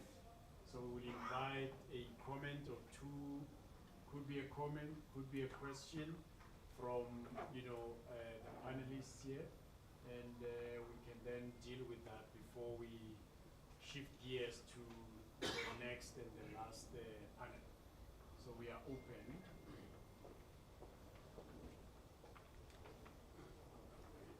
Over there. Chairperson, Chairman, it's off, right? Just switch it on. Chairman, there's two hands here.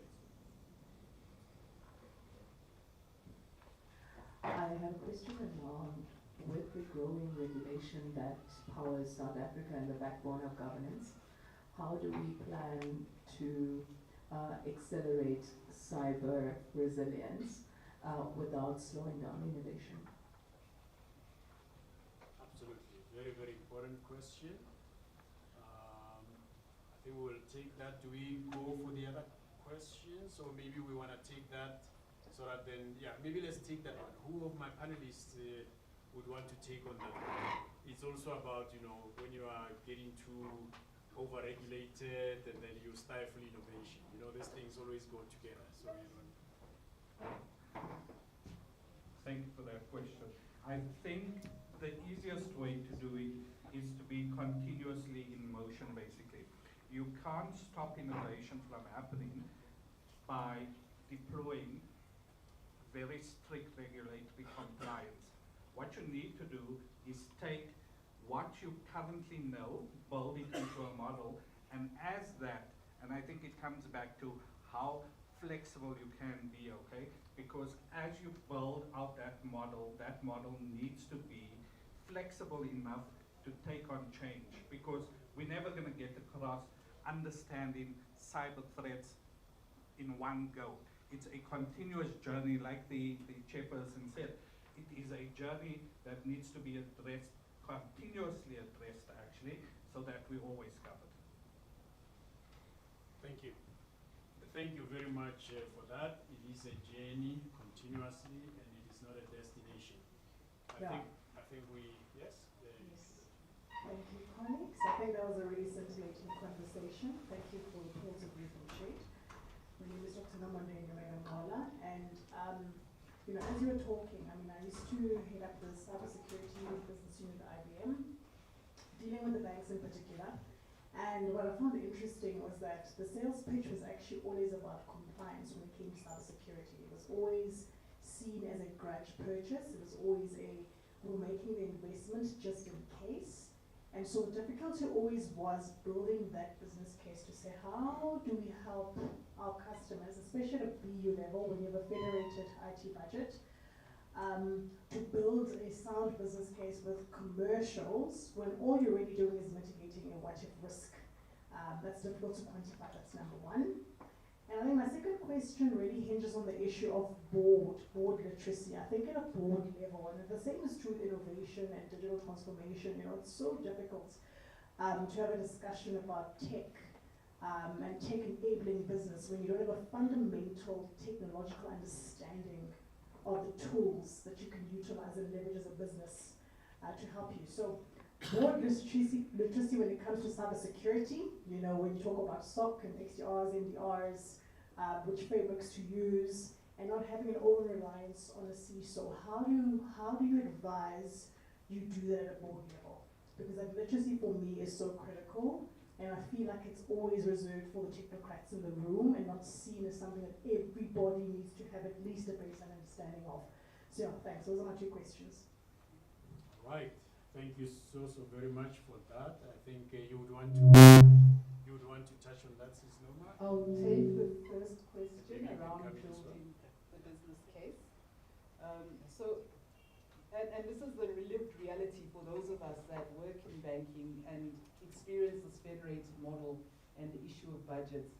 I think it starts with understanding, first of all, how banks make money, how individual business units generate revenue and profits, and to then be able to articulate the business case by saying, for instance, if you run a credit card business and you need to implement PCI DSS, which is your payment card infrastructure, the data security standard. Yes, it's seen as a grudge purchase because previously it was about, oh, I have to comply with PCI DSS, otherwise I don't have access to Visa, I don't have access to MasterCard, I can't issue cards. But it now becomes an imperative from a business perspective to say, it is in my best interest to implement this cybersecurity program because it is going to protect my customers, it is going to protect my reputation as a business, because that is priceless. I gave the example earlier that a lot of people don't really understand the idea of spending 5 million to save 50 million. That's a no-brainer business case. But you find a lot of the times as business leaders, we struggle ourselves to quantify the cost, the opportunity cost, and the risk. And I think that is where experts like yourselves can actually help business leaders who are stuck in the detail and looking at the line items on the profit and loss account, to be able to say, when you have a cyber incident, this is what can happen, this is how much money you can lose, and this is the opportunity cost of a poor reputation because of a cyber incident. Absolutely, I think. Thank you so very much. Maybe then Tatiboya will just highlight the other part of that. Maybe including the board literacy, skilling and yeah. Yeah, I think at the board literacy, I think that is, it has been an issue for a very longest time. You look at, from a board level to executives, the executive directors, it has been an issue because when you try to get audience with them to do the awareness, there's always something more important than the cyber awareness. But I think maybe by grace, within the FSI, with the help of the regulator, the Joint Standard 2 of 2024 forces, it gives that responsibility and accountability of the cyber risk and resilience strategies to be on the directors of the organization. So now it is imperative for them, it is in their best interest to actually drive the cyber risk strategies and resilience. So the awareness, it becomes easier now because for them, they're now starting to ask the questions, what do we have to do? The regulator is saying we must be combined to A, B, C, and D. And then now they start coming down to your CISOs and your CIOs to say, look, there's this thing that we need to do. Can you share with us, can you give us insights? Do we have to maybe get a consultant that can come and talk to us in our own language of what this requirement actually means? So from an FSI, the standards that actually have in ensuring that actually that literacy is there. But from other industries where there is no requirement, then it's still a challenge of how to get it there. But maybe from your executive directors, your CIO, that is elevated into a board level, then they're able to have that conversation. Because we've seen in other organizations where the CIO used to be in the org structure, maybe reporting to the CFO or the COO, but now that has been elevated to an executive director, and now they sit at the board level to actually drive all the technology strategies, including your cyber strategies. No, absolutely. Colette, I will deny you the opportunity. Okay. And maybe we take the last input.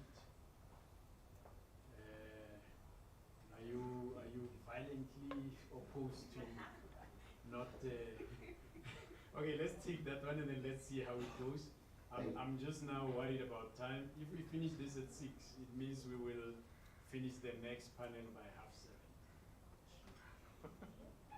So this little bit is in your hand.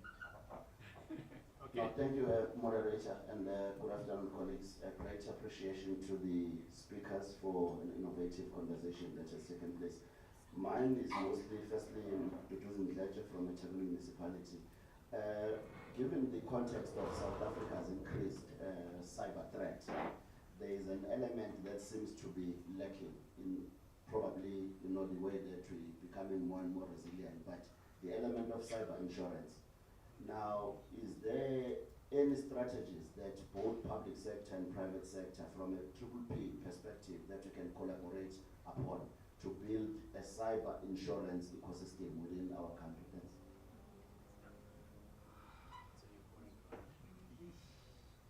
It's a difficult one. That's a big question coming from you. I don't know, from my panelists, who wants to touch on that issue of the cybersecurity? Yeah, it's an important one. Yeah.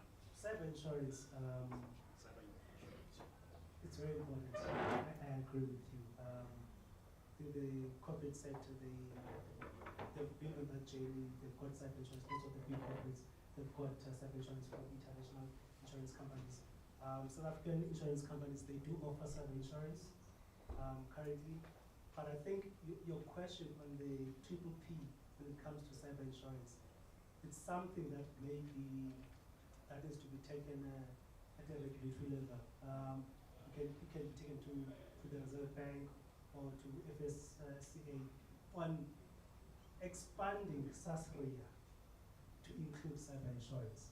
Because currently we've had disasters and all that, and all the businesses, even some government entities, they claimed, and then SASRIA paid. It didn't come from the traditional insurance companies. So I think SASRIA maybe we need to look at expanding the coverage from SASRIA. That will cover that part. No, absolutely. I think that helps, but I'm sure we can also take the discussion further. But I think that's absolutely important. Do I still take you? Or you? All right, that will be the last input and question. Okay, good afternoon, everyone. I just want to ask from the bank, how do you protect your legacy application from cyber attacks? In government, we still have a lot of legacy applications that are dependent or can only operate on the legacy operating system. So just to find out, how do you still have the legacy applications, and how do you protect them? I think one of the biggest problems in banks today, especially the older established banks, is legacy applications. And trying to bridge the gap between the legacy and what we are now expecting as customers from the bank. How we protect our application environments, and I've worked in different banks. Primarily, it's what do you allow through the door. So firewalls, very important. One of the things we do is there are certain applications as an employee I cannot access from my work laptop. It will give me a red screen and tell me you cannot access this link, you cannot download the software, you cannot do this, you cannot do that. So unfortunately, you have to stop certain things from happening in the system to protect that legacy environment. Just like, I'll take it back to the village.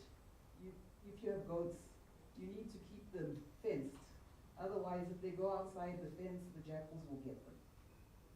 So that's one of the things you do. You have to create safeguards and systems so that certain things cannot be done, which would introduce links, ransomware, and malware into your tech environment. The other thing that you also want to do is do what we call logical access management, and regularly review your access management. If an employee leaves, delete their access. If an employee changes roles, delete their access. So you need to have policies that say, these are the people that are allowed to access the system at this level. These are the people that are allowed to access the system at the next level. So and so and so and so have admin rights. In the organization I work for, I'm not allowed to install any random software on my work laptop, because that's another way that malware gets introduced. Because hackers will offer you a free 14-day whatnot, and sneak in malware or a worm with that. So those are some of the things. So it's the firewall, it's the stopping employees from doing certain things, it's the logical access management, and also regular audits. Who's been in the system? What did they do? Someone needs to scrutinize those audits. It's a lot of hard work, because we now have AI and AI response solutions. You can read those audits very quickly to see who's been in the system and who's been where they shouldn't. Because one thing hackers do is, it's not like in the movies where you've got 5 seconds to hack into the system and there's red lights and there's sirens. No, they sneak into your system and sit there patiently, and they follow certain people around. So making sure that A, they don't get into the door, and B, you're regularly watching to say, but Mashego should not be in this part of the system. what is she doing here? No, absolutely, yeah. Thank you very much for that. You good, right? All right, so thank you so very much. A round of applause to the panelists for a great job. Thank you so very much. Much appreciated. I don't know where's my tablet and whether it's locked. Sorry, It Chair. left with the podium. Sorry, Bilasulu. We just want to come to the stage with Mashego because we just want to give your panelists a token of appreciation. Are you giving them gadgets to access them easily? I can't do that. Thank you very much. All right, thank you. Thank you. Chairperson, I think you can also come because we're trying to kill time. Yours was going to be, a special and ceremonial one, but unfortunately. Yeah, just in closing, I just want to ask something. I know it might come immediately. There's someone very influential, powerful, who said on national TV, I can give you only access to this particular person, but not any other. What's your take? I don't know. So you know what's TV? For the first time. I'll ask you that one. Thank you. But we have to do it. Thank you. A round of applause. So we're gonna put pressure on our next panelist, and it's not good that we will do that, but I just want to make sure that we've got time. I know it's still Thursday, right? We still have submissions tomorrow. There's tenders closing, we must respond. So we need to make sure that we do get some time. But if I can find that tablet, I will know what I need to do. That tablet and a file that was here on the podium. Once I find that, I can move. Until then, I'm stuck. Yeah, I think it should be there. All right, Nesh will help me with that. So we're gonna move to our next panel, and the next panel is going to look into thank you. Thank you very much.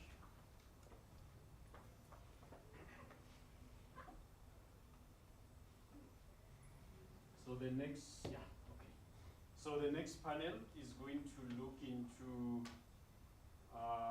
the following focus areas, but before I get into that, I'm going to then call on my panelists to come forward, and I will start with Mr. Sarat Prasad. A round of applause for him as he comes in. And he's from In2IT Tech, looking at the CISM Senior Security Architect. So we will get a little bit deeper and technical into some of these security issues as we now begin to look more into responses. And then of course I will call on Date Mpolokeng Marakala, the Chief Tech Officer at Huawei, to come through. Give him a round of applause, please.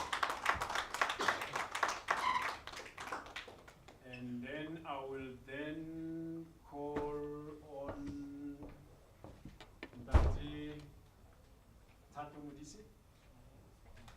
I was wondering, where is he? Yeah, so Date Tato Mudisi will then also join us, and he's the director for the information security from the eGov side of things. And again, I will take my seat, and so we're going to look into a number of issues with this panel. Like I said, the main talking points here are going to include, issues around even, quantum computing, cybersecurity frontier, Q-Day, post quantum cryptography, the vendor readiness issues, IoT, Internet of Things, expanding the attack surface that we spoke about in the earlier panel. So we're gonna be getting into some serious issues just now. So the focus areas that I'm going to look at, one will include, the overview of the data privacy regulations and compliance standard. And, Tato Modise is going to, talk to some of those issues from just continuing on sort of the regulatory, compliance environments, but really looking at it more from, the standards as well. And then we're going to look into, reducing the attack surface. We spoke about that earlier on through integrated technology. The CTO and Date Marakala is going to talk about that. And then we're going to look into, leveraging AI, automation, zero trust. We started touching on zero trust, and of course, vendor readiness for the PQC, right? Sarap is going to talk to that. And then, of course, Date Marakala will also talk a little bit more as an OEM, more about some of the OEM-led strategies for public sector protection. I think somebody spoke about the fact that, hey, you've got to look at the vendor environment as well, because sometimes, I think it was in the depot sitting next to me here, that you've got to look into that space, because if you don't then, look at the entire surface, you could then be opening some dangerous doors from that side, and hence we will then talk about those OEM-led strategies. So let's get going. I think, so you've got the mic over there, so we're good there. Maybe I start with you, Date Modise, just to lead us here, because we want to look into the data privacy, regulations and compliance standards, obviously building on the issues that we've just spoken about. How effectively are organizations adapting to evolving data privacy laws such as POPIA, GDPR, and others that you may want to talk to?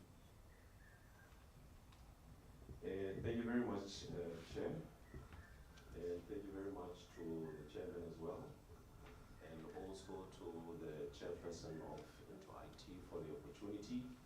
And also I would like to extend my gratitude to my colleagues that came to the session.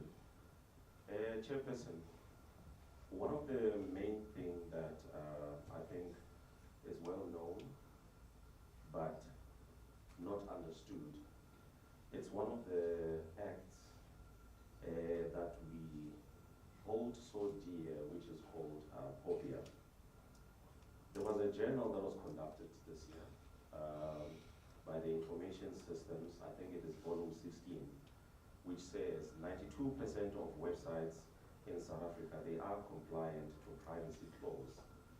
However, 42% of those are not compliant when it comes to consent, meaning that we do have privacy clause in most of our websites. However, we are not giving our stakeholders the opportunity to consent whether they allow you to collect that data or not. Now the question is that, are we compliant? To answer that, Chair, I think firstly we need to know what POPIA actually seeks to address. We all know POPIA when it comes to those annoying calls. That's when we say that, no, these people are infringing on my rights. But when it comes to organizations, I think this is where we are failing. Many of us know when someone calls you that your information was collected without you giving consent. We do know that, right? But do we know that the cameras that you have at your house, that also is collection of information. Now, if someone were to hack into your house and get that footage of me in your cameras, in your system, it simply means that as a citizen, I have the right to sue you. Jefferson, I walked here and there were cameras facing me. Yes.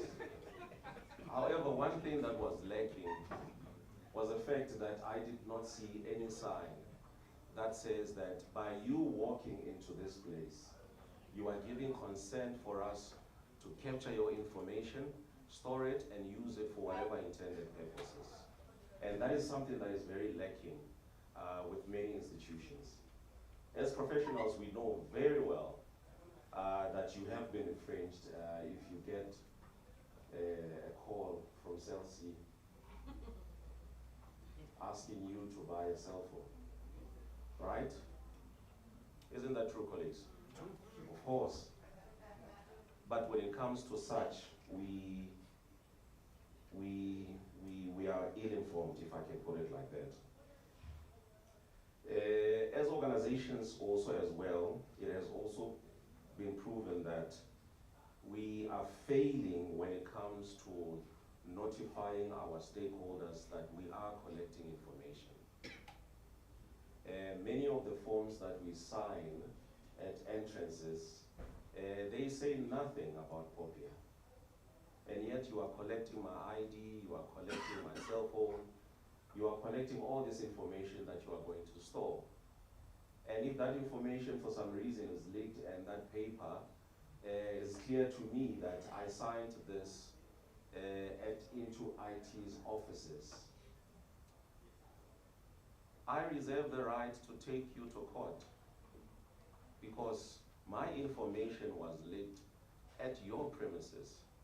And that is one thing also that is not forthcoming. In our homes, we have signs to say that I have a dog. Isn't that true, colleagues? Hey, if your dog bites me and there's no sign there, you do know what is going to happen. However, as I have earlier stated, you collecting information is something that is not known to the general public. So those cameras that you have at your house, you are required to put out that information that by passing by my gate, you are consenting to me recording you passing by my gate, and I'm gonna use this information for whatever security that I need in order for me to feel secure and my family. Those are some of the things, colleagues, that are not forthcoming. Many companies' applications are also not informing the stakeholders that we are collecting information. How many of you have gone to a certain site, even within your organization, HR is asking for information, you log on to that to that system, you capture your information, and that information is stored. However, you were not asked to give consent for that information to be used for whatever purpose that the organization is intending to do. So now, if that information makes its way to the general public, what does that mean? And this is not only true to government, colleagues, this is also true to the private sector. This is also true to our churches, many religious institutions as well. You can just walk in there and you'll find that there is a form that you need to fill. You are a new member at the church, for those who go to church, for those who go into mosque as well. I don't know if you sign something there as well. You'll find that those clauses that should be protecting the entity, they have not been made public so that the people that are going to provide that information, they allow you to store their data. And also another thing that is also not forthcoming, which is something that I believe that we as organizations, we need to look at. It is the fact that when you contract a service provider, I may be into IT and I want to contract eGov, for an example. I don't know if many of you are aware that you are liable if into IT or the entity that you have contracted were to be hacked and that information is collected, is made public. Do we all know that? You are liable. If I were to contract the chairperson here, and the chairperson did not put all the necessary control, I am liable 100%. Entities can come to me and they can sue me directly. They don't even have to go through him because the information that he is collecting it on my behalf. So I am the actual owner, or should I say the endpoint, where that data is going to be received. So with that being said, Chairperson, the question is that, are we compliant? Yeah. To answer that shortly, we are not compliant. I'll just leave it at that. Thank you. No, absolutely. I think, yeah, so that being very clear, I would say that there isn't sufficient compliance when it comes to those issues. Yeah, and we'll come back to that because it'll be interesting. I think in the same way that I think my sister over here was talking about, regulatory versus, flexibility or innovation. We then need to look into that. And what is interesting is that, we're expanding on this surface. We're opening it up as we get into, AI, leveraging, automation and all of that. I think we're basically making this problem even bigger in terms of the collection of the data and all of that. But I think we'll come back to that, where we'll then talk about solutions around, right? We are not effectively compliant, with all of this, and I think it's clear, and you made it very, very practical, for everyone to understand that. So indeed, it will cut across, government, private sector, and individuals in that way. So let me go to the Marakalba.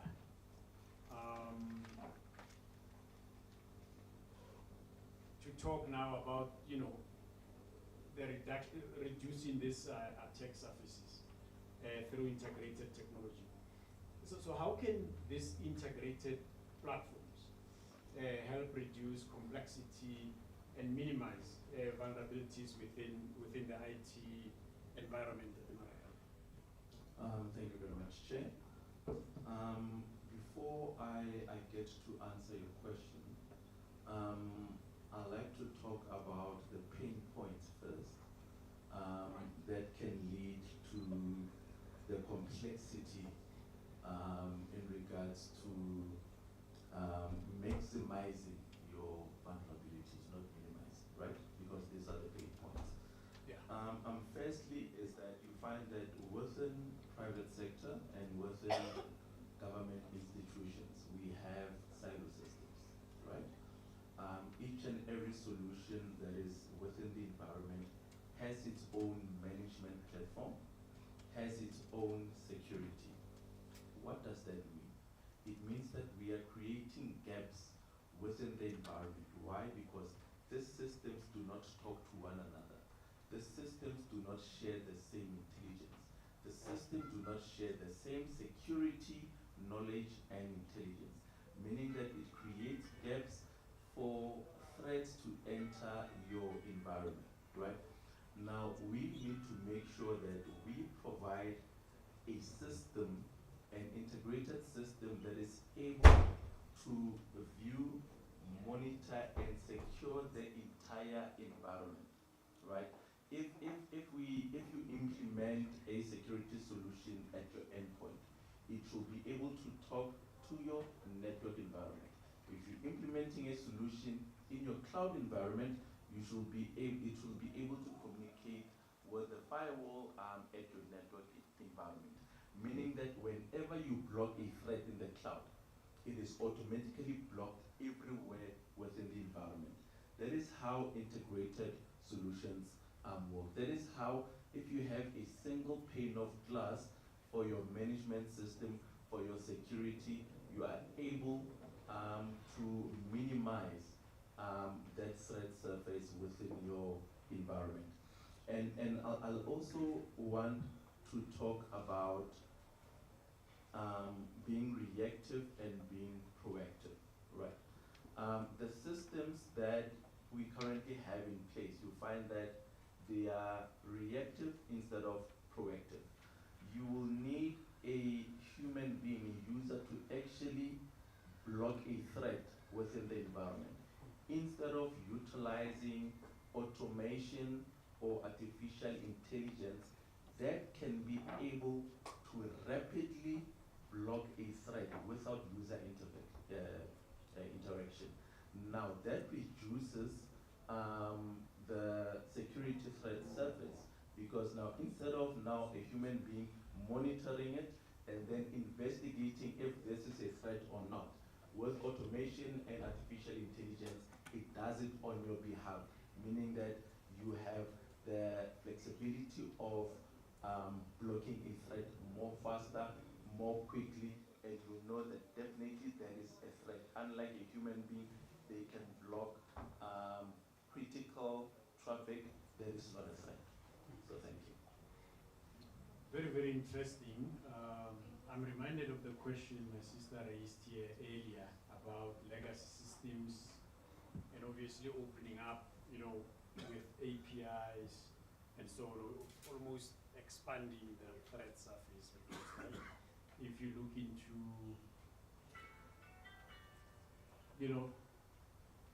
the practice or belief today in your institutions is also to say we need, on-prem tech and all of that, because the more we integrate and we get into the cloud and do all of these things, we opening ourselves up and so on. It's almost like, paradoxes in terms of how that works. I mean, I sitting here, obviously, I know exactly what you are saying, because then you try to bring your AI predictive analysis and all of that.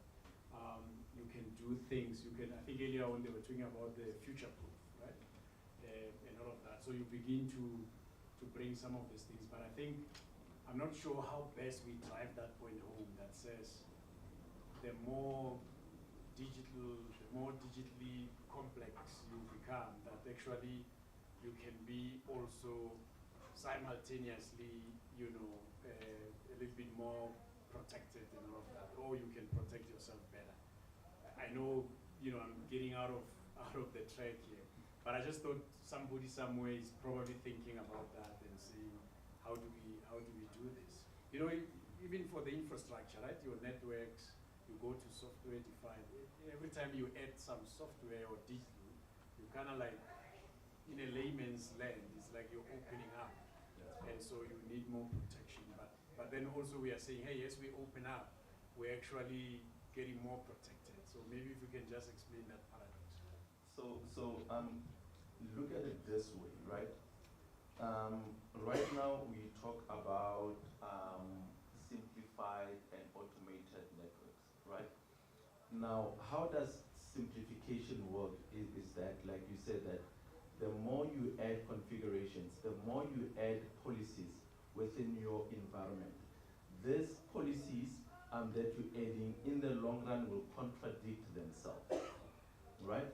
You end that those policies that you have now added do not work completely, meaning that you create that, you increase that threat surface. So this also talks about legacy environments, where we as vendors need to make sure that we are able to integrate with legacy environments, with digital environments as well, right? Because you find government systems that are out there that are still using legacy environment. We should also make sure that we protect them throughout. Now, we need to also be able to implement compliance. Now, when you're talking about policy also talks about compliance, right? Within your environment, you need to be able to say that if I'm simplifying simplifying my environment to make sure that I am still secure. Am I complying with the regulations, with the policies and regulations for the environment or for the government entity?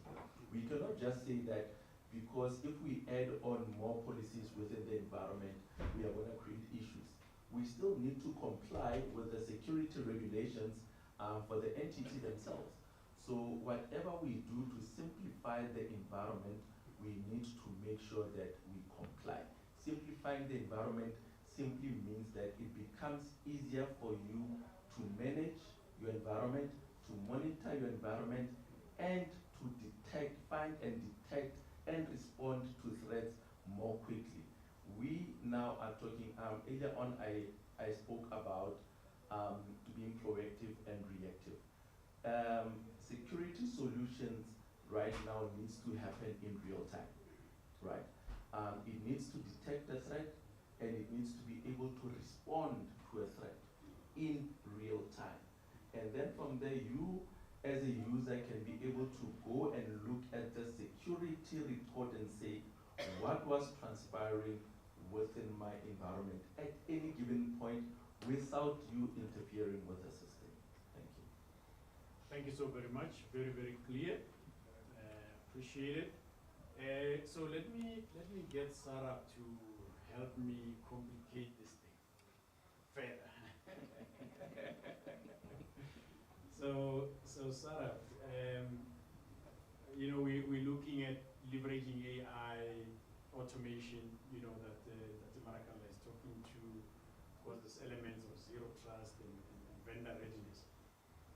How is AI reshaping the way that organizations obviously then detect and respond to cyber incidents? And what are some of those barriers, you know, to implementing, you know, things like your zero trust models in organizations? You know? Thank you, Chair, and good afternoon, everyone. So, in a simplified way, I'd like to think of AI as what calculator used to be for accounting firms back in the days. So AI is similarly the same way for analyst firms these days, in terms of SOC analysts, right? What has been happening is we have been always on the detect mode, where we look at data coming in from all the integrated systems, as Makala mentioned. But what happens is that if we add so many systems data to monitor, the more systems that we look at, our analysts are getting drowned by alert fatigue. We call it in our industry something like alert fatigue, right? Where they have too many things to look at. So what happens eventually is the important stuff gets lost, and they often miss the real attack that is happening. So in that scenario, this is where AI has become a game changer. What AI does is it helps you do the grunt work. It looks through the noise, right? And effectively then predicts, it's now predictive rather than detective. It predicts what type of attack is about to happen, and then helps you then take measures.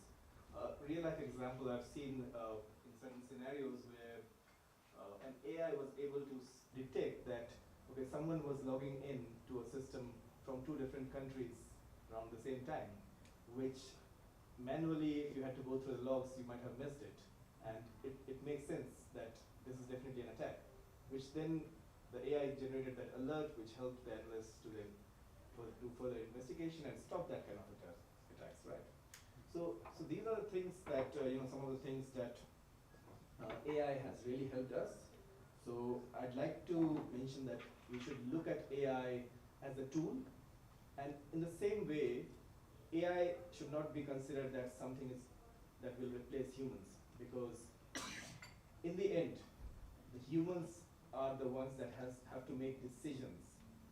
Why I'm saying that is because your AI is only as good as the data that you feed it, right? It's very important to, you know, train the AI in the right way. And if it is not done in that way, it's also, we have to be careful, because if you don't train the AI in the correct manner, then we also have the risk of inducing automated response in a malicious way as well. So training the AI is also very important. Hence, it's very important that in the end, whatever suggestions that the AI brings to us, there should always be a human being to make decisions around it. Right? To the next topic that you mentioned about the challenges that comes with zero trust, right? Now, AI and zero trust, right? I'd like to say that they go hand to hand, where AI helps with detection, zero trust helps with protection, right? But the challenge around zero trust is that it's not about the technology. It's about people's mindset. With zero trust, the mindset needs to change. It is a concept. It is not a tool that you can install and say that, okay, I've implemented zero trust in my environment. It has to be with the mindset of trust nothing, verify everything, as Ms. Noma mentioned earlier, right? So that is very important about zero trust. So that mindset is something that needs to build into organization from the top level as well.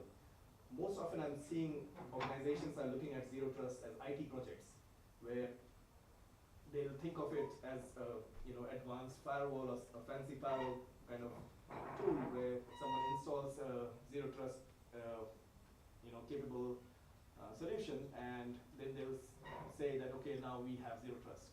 But that is not true, that is not correct. Because with zero trust, you have to embed it to identity.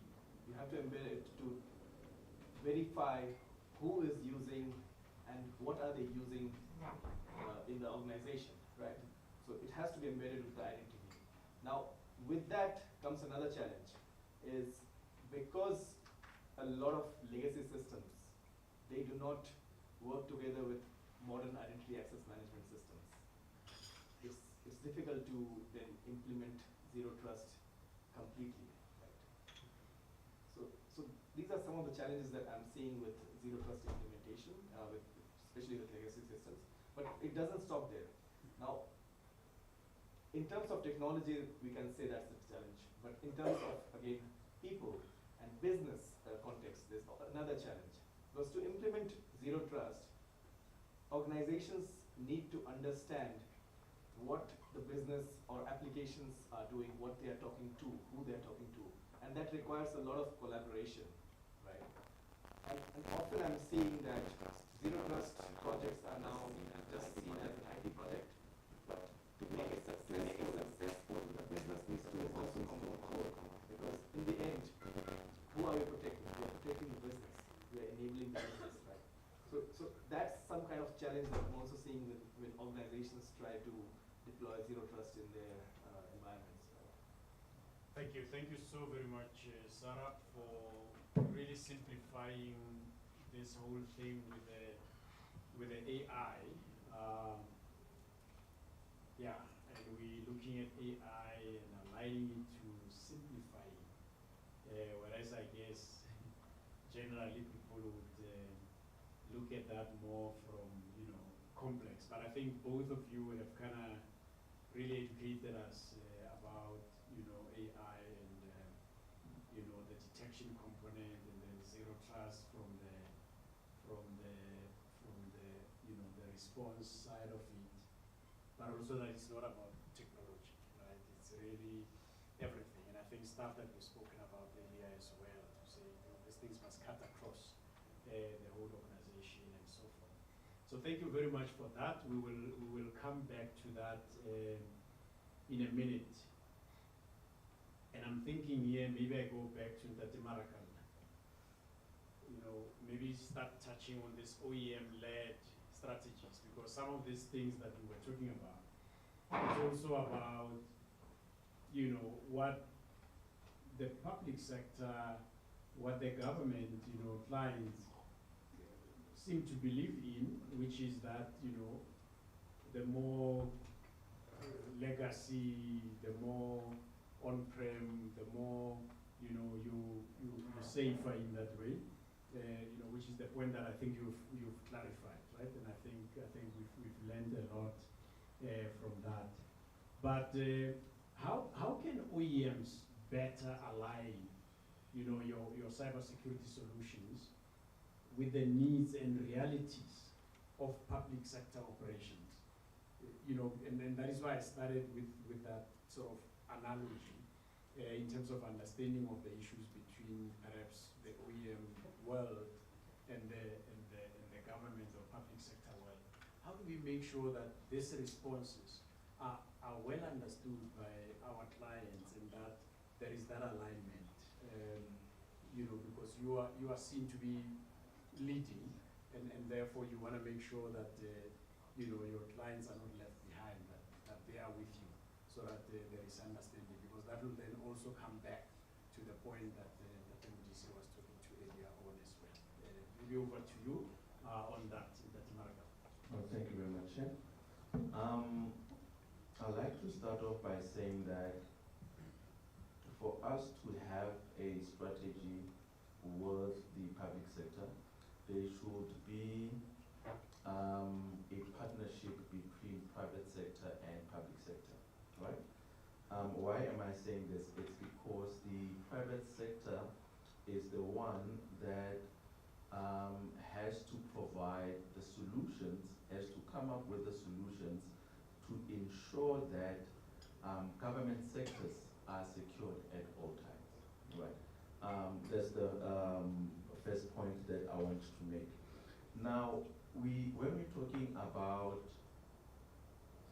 the strategy, we as OEMs need to understand that not all government entities has enough budget to purchase security solutions. That's a fact, right? Hence, you find most of the government entities still using legacy equipment. Now, we need to strategize with the government sector, saying that we are able as OEMs to do a phased approach to make sure that government entities move away from legacy solutions, right? We can start with a phased approach, saying that let's start off with the critical components. Let us understand what are your pain points within your environment. We've got different types of government agencies or government institutions in South Africa, and not all of them have the same pain points. Not all of them has the same requirements. So we as OEM should understand the different industries that the government institutions sit in.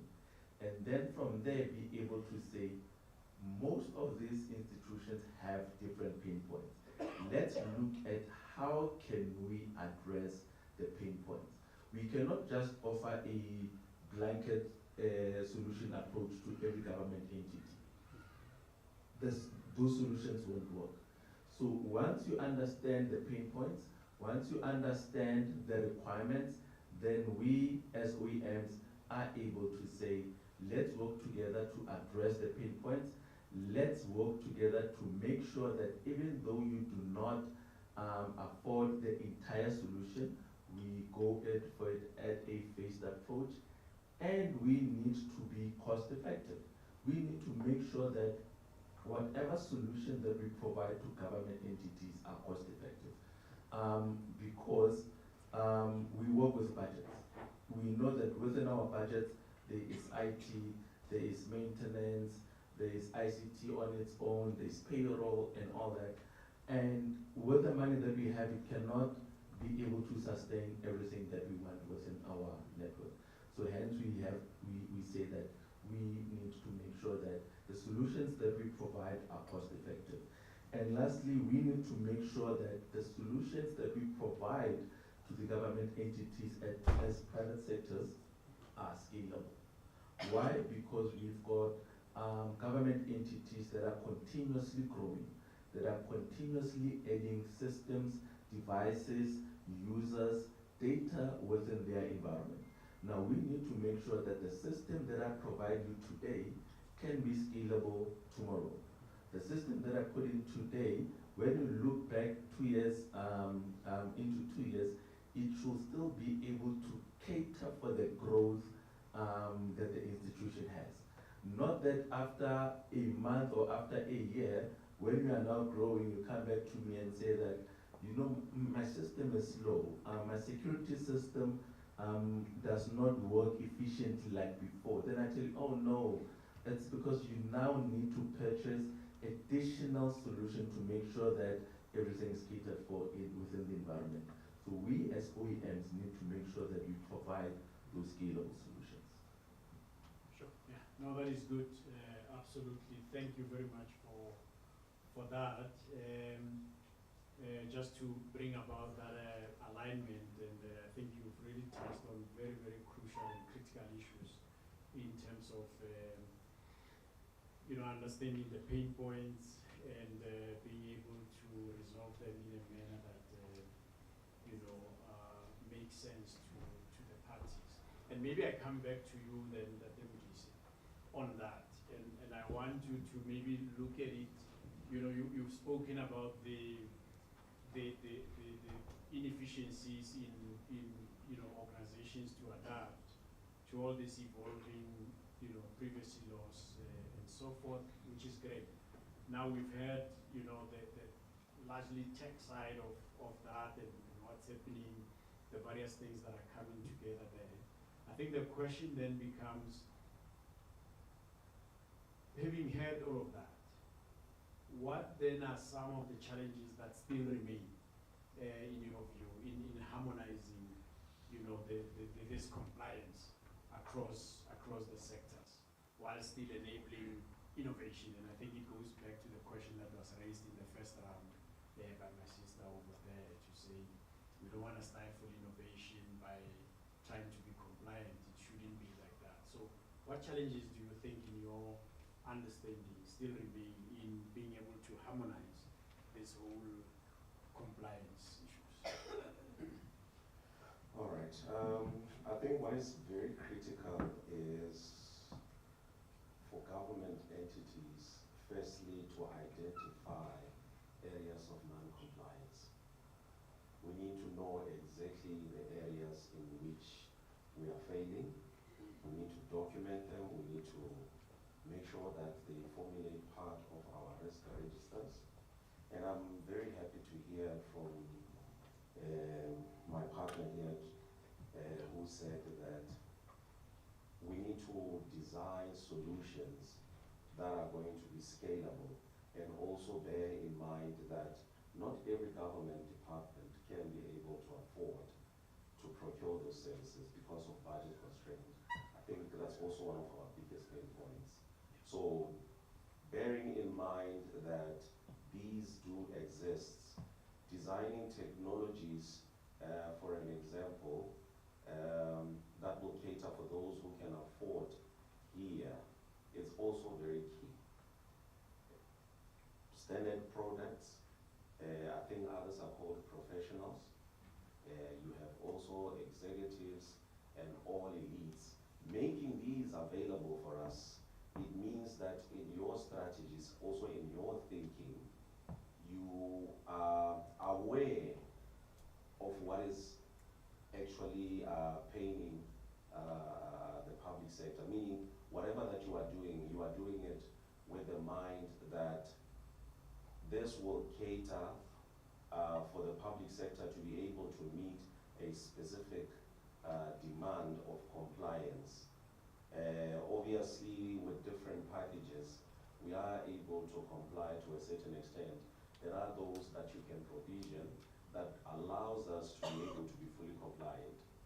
But with the little compliance that we get from yourselves, at least certain areas are covered, rather than thinking of the elites. And when I say the elites, I would normally refer to my to the banks in this case. People that deals with money, those are the elites. However, as the government, it has also been made known that there are certain challenges when it comes to actually putting certain controls in place because of these budget constraints. So I'm very grateful to hear that those are some of the things that are I think also as well, nailing down this Chairperson, it is always advisable that the private sector collaborates with the public sector. There are so many things that we are challenged with, and we sit there with all these issues and unaware that the private sector, they do have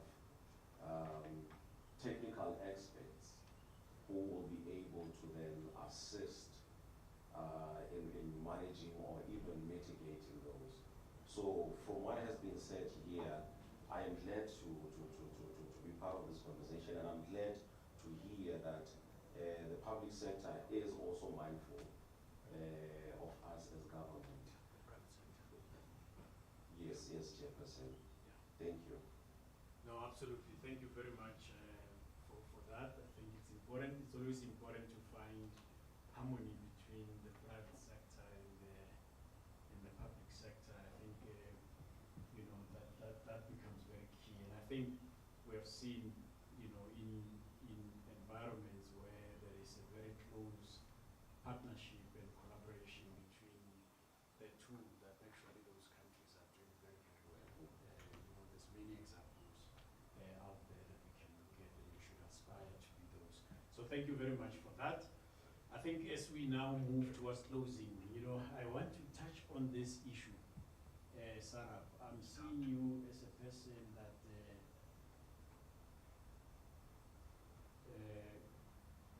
can simplify the complications that we think are sitting in things like your post-quantum, you know, cryptography, you know, migration and all of that.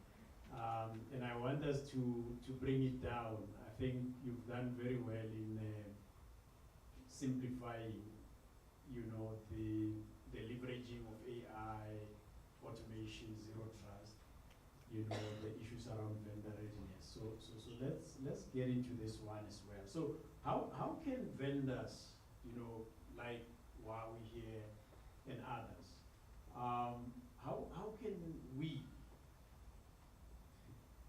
2 weeks, some of us, how can we demonstrate practical readiness for this post-quantum cryptography, the PQC, so that we simplify it, particularly in terms of your, you know, cryptographic agility, you know, flexibility, supply chain. You know, the first group spoke about how supply chains can also be, you know, a backdoor into these things, and of course compliance with emerging standards. And I think this has spoken about the standards earlier on. How do we bring it all together with that level of sophistication? Can you simplify that for all of us?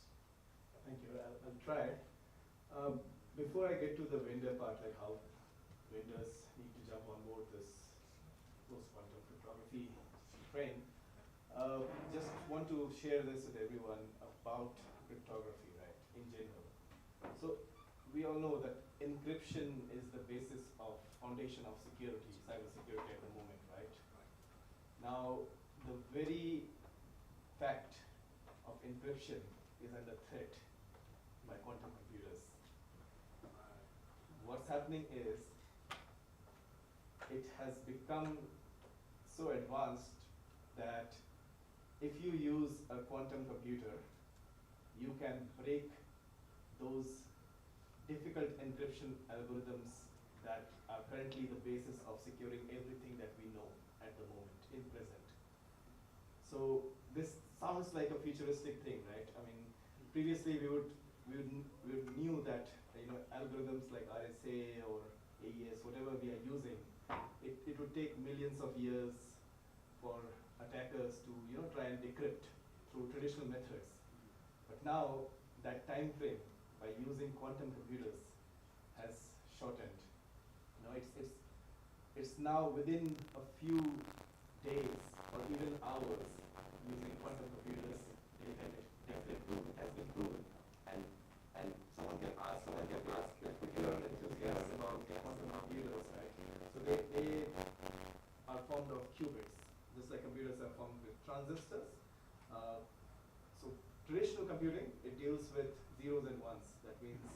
you can either have something on or off, right?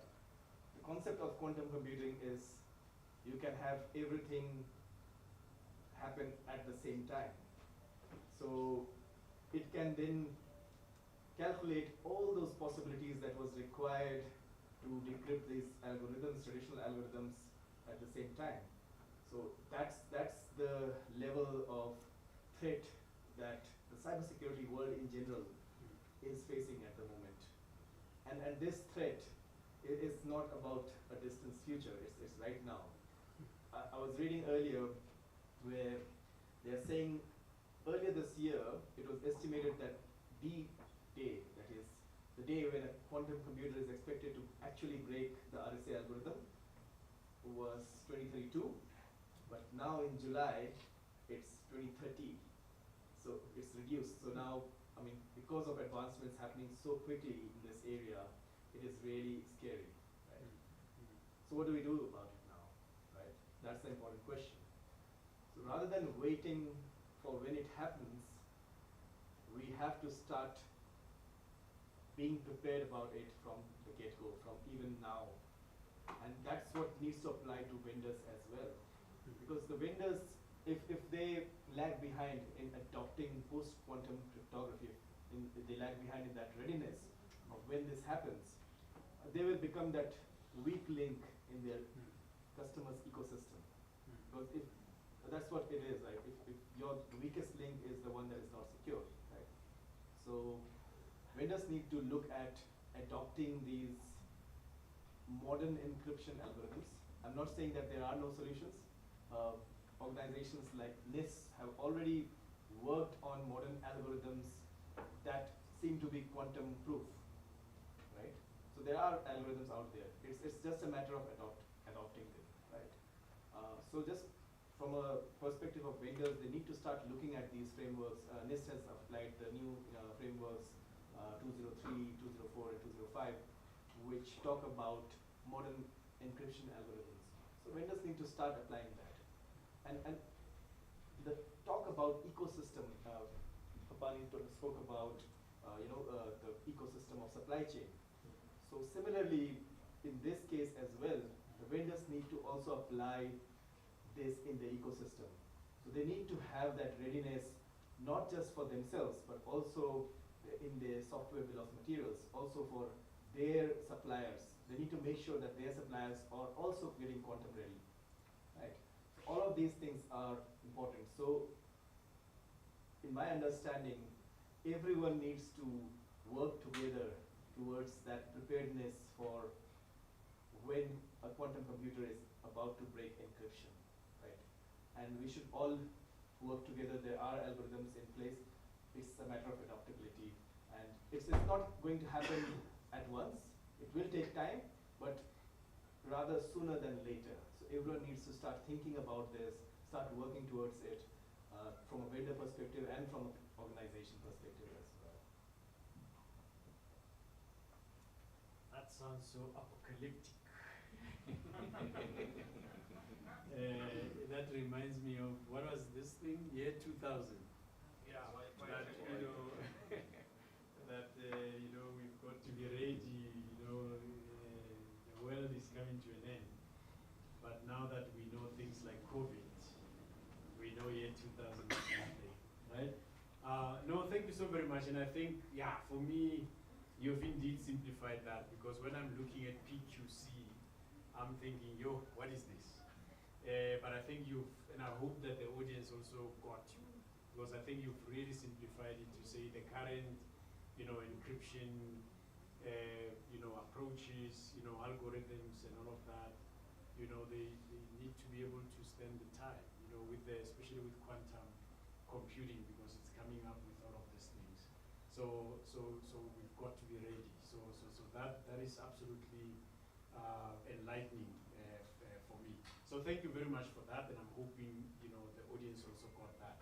So on that note, I also want then to ask you, my panelists, to maybe just have your parting shot, as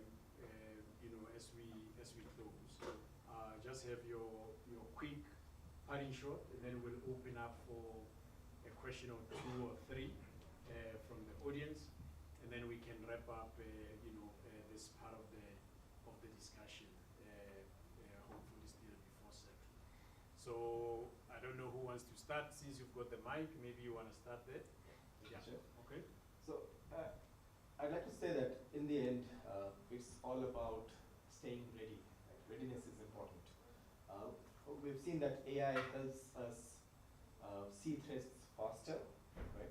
Zero trust will help us control those threats, but then post-quantum security will help us protect that data that we have in the future as well. So we have to be ready for that future that is imminent, right? No single tool can do it all. That's also very important, because we have to combine them, and we have to bring that mindset of cybersecurity from a business perspective as well. It's not an IT or ICT function, but it has to be embedded in the business function as well. We have to look at cybersecurity as a business enabler. Absolutely. Thank you so very much. Rakale? Thank you very much. I'd like to end by saying that private sector and public sector need solutions that can offer continuous monitoring. That is very important, because what we secured yesterday might not be secured today. So we need to make sure that we as OEMs provide solutions that can do continuous monitoring, right? And we also need to be transparent with one another. We need to share the risk, because remember that if I provide a solution to you, especially a security solution, and you get hacked tomorrow, the media is going to say the public sector got the solution from Huawei.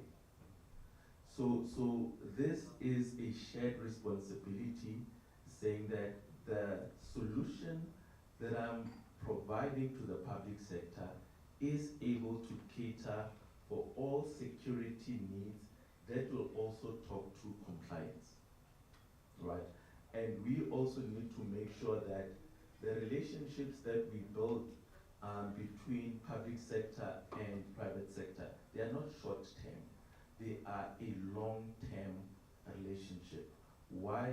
Because security threats, the security landscape keeps on changing. And we need to make sure that we as OEMs continuously become innovative in a way that we are able to protect the public sector from the unknown threats. So this is not a short-term relationship. It's a long-term relationship that we need to build with the public sector.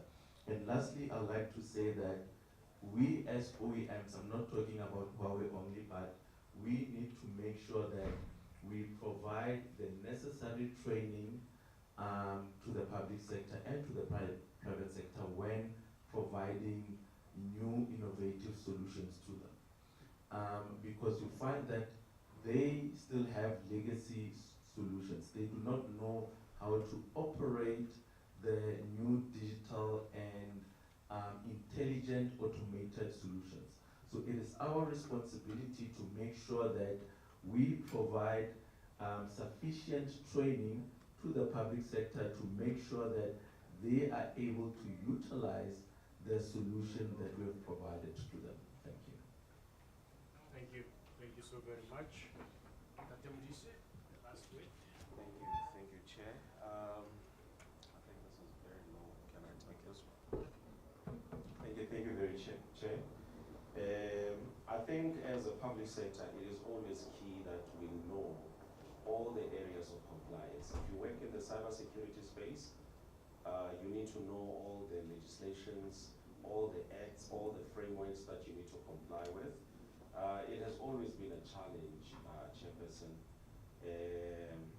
Many government departments, they don't know what legislation is actually applicable to them. So I think as a starting point, we need to make sure that we identify all those areas. we map them, and we educate ourselves around those frameworks.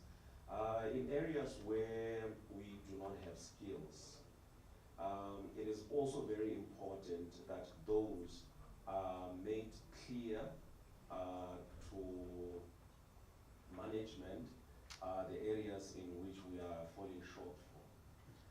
If there's a need for procurement, we need to make sure that all those procurements, they are actually aligned with the areas that we are trying to comply with. We cannot procure systems that are not POPIA compliant, that are not compliant with all these other legislation.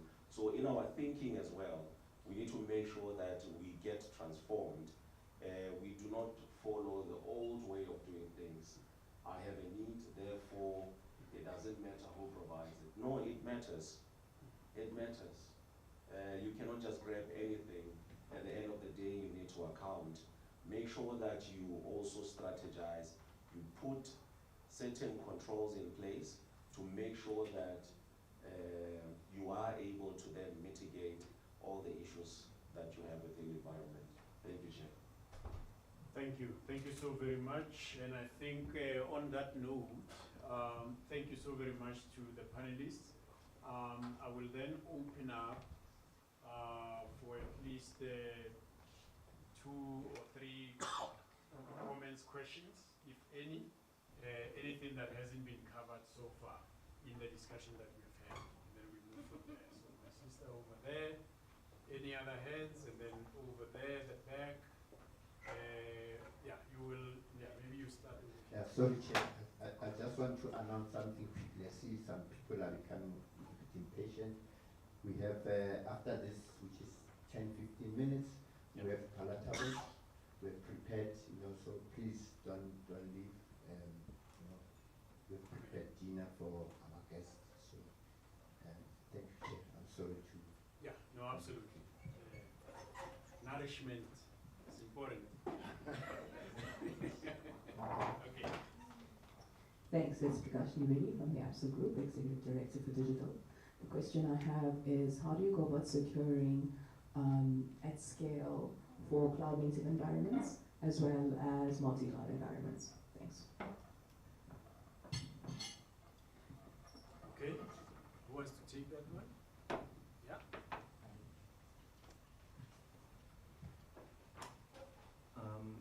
To answer your question shortly, we have solutions that caters for cloud environments. We have solutions that caters for multi-cloud environments, because you find that one institution has 2 clouds. They have a multi-cloud. So both the clouds that we are on needs to have the same intelligence in order to say that if there are any unknown threats coming from either of the clouds, your security solution needs to be able to respond to that particular threat. It is the same way as when you add IoT devices within your environment.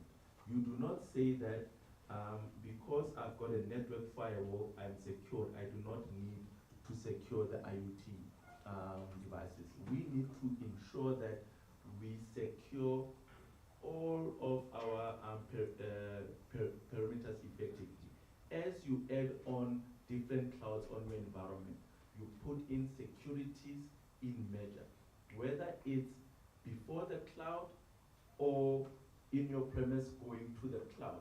There are solutions that can be put in place to make sure that you are protected at all times. Great, great. No, I think that's good. You're happy, Madam Absa? Great stuff. I think it was over there. Yeah. Just a comment on PQC.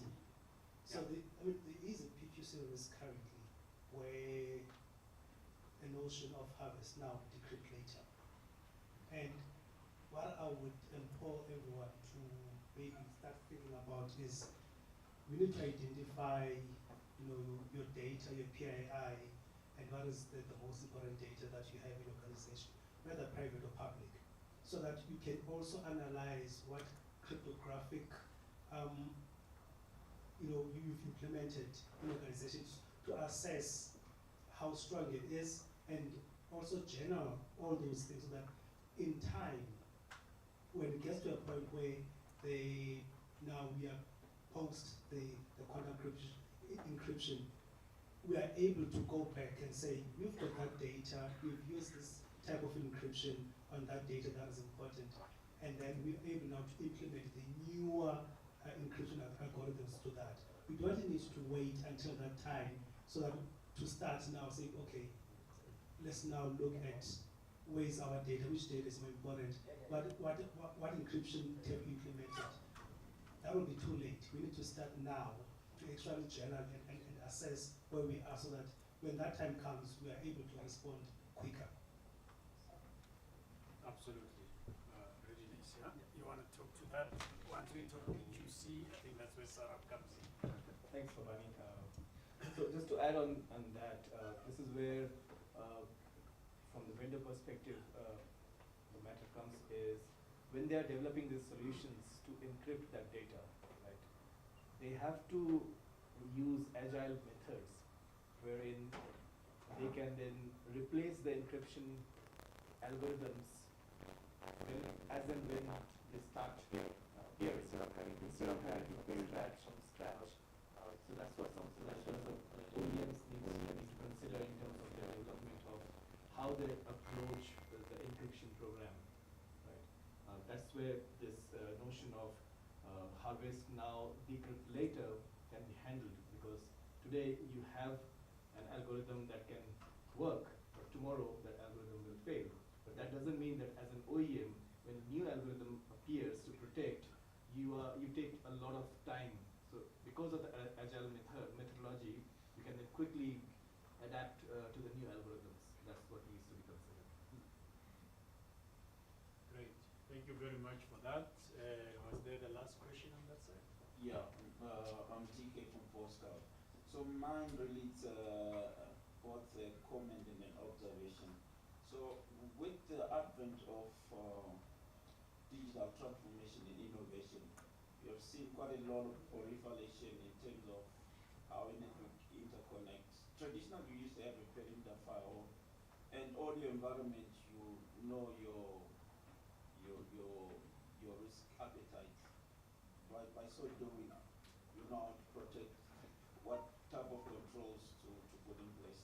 But now with this digital transformation, we've got your OT, for instance, in our experience with different customers, we've seen that most of these threat actors, they really exploit those low-hanging fruits like your cameras that has been mentioned.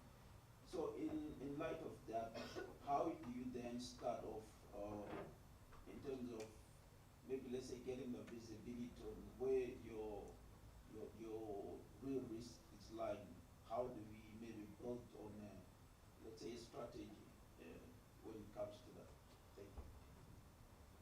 Okay, thank you. So I think the strategy that we can go about is trust no device, zero trust, right?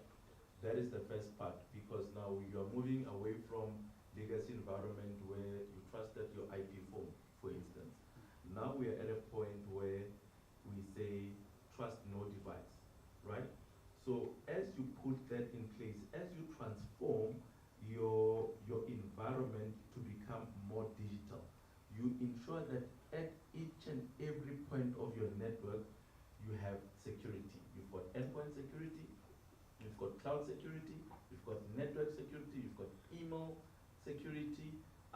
Your management portal should also have security to make sure that you are protected everywhere.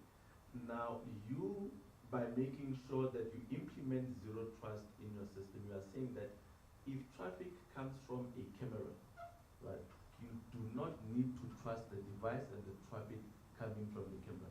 You need to make sure that you inspect the traffic coming from that camera to ensure that there is no underlying threats within those packets that will be coming through from the camera. So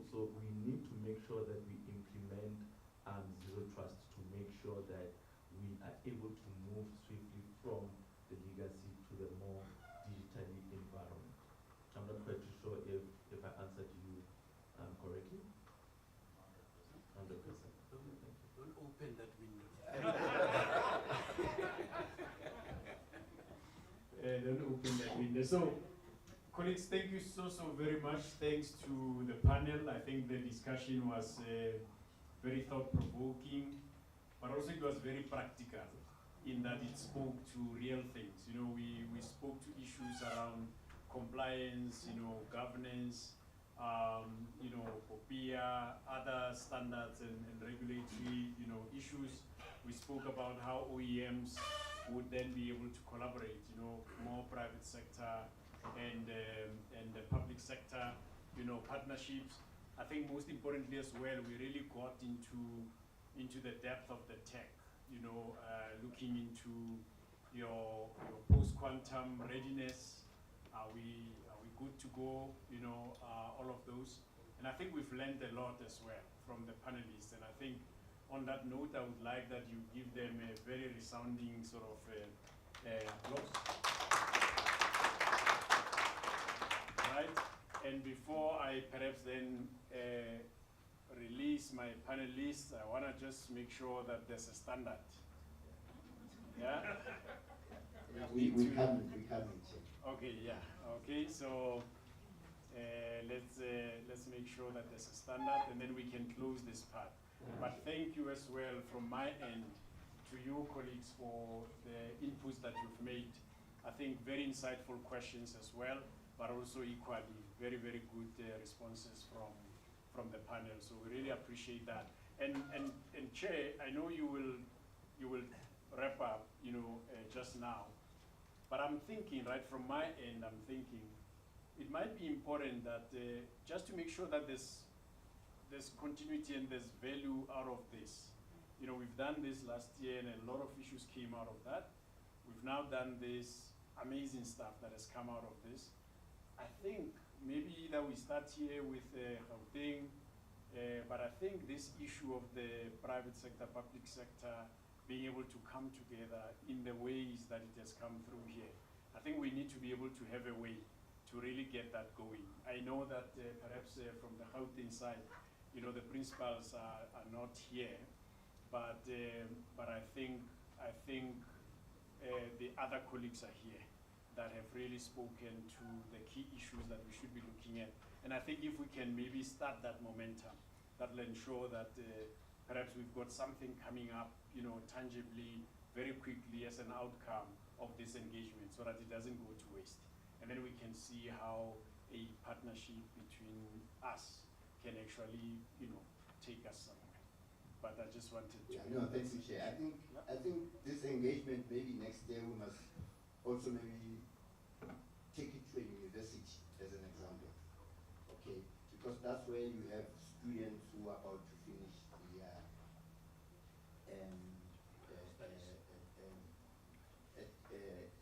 tech institution, a tech certificate and so forth. So what we have given today is high level. So that's exactly what they need to sort of gel into the industry. And you must understand that tech is not like your you being a lawyer or being a doctor where you can just go and do your practicals and so forth. With tech, it's a struggle. After you qualify as a tech a graduate, you actually battle to gel into the industry.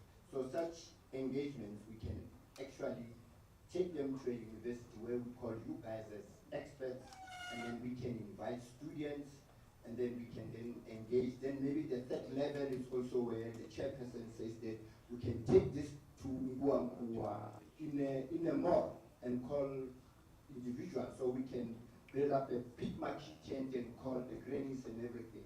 Remember, the grannies, they're also vulnerable.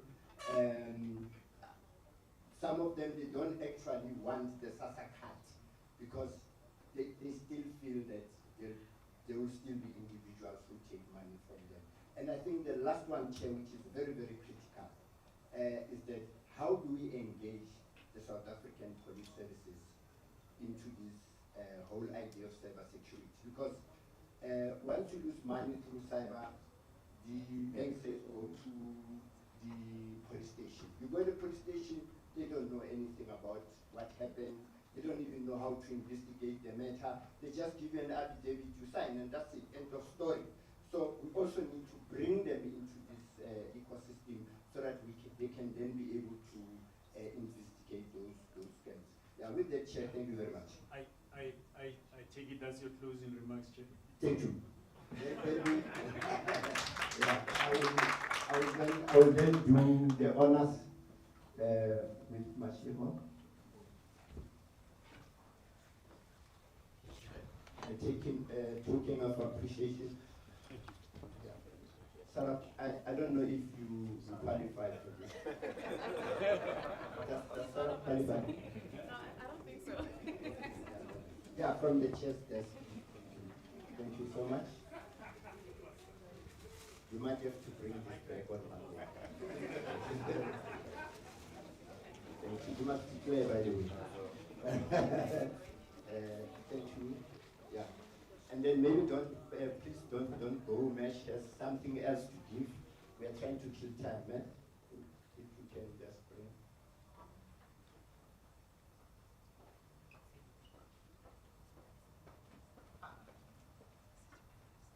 So this is the partnership certificate. This one is presented to Huawei. I don't know if we should give it to you, but just anyone. Is Taranya here? Anyone from Huawei? Okay. Maybe this one you can take. You wanna take it?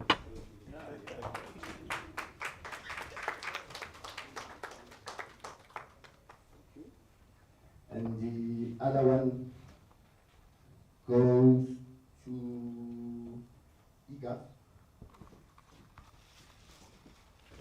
Maybe you will take it.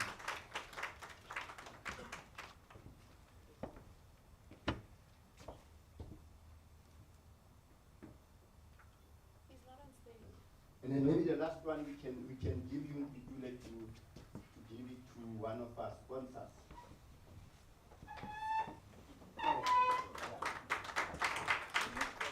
So this one we giving over to Mr. Clements. And there we go from the first cloud. Thank you, sir.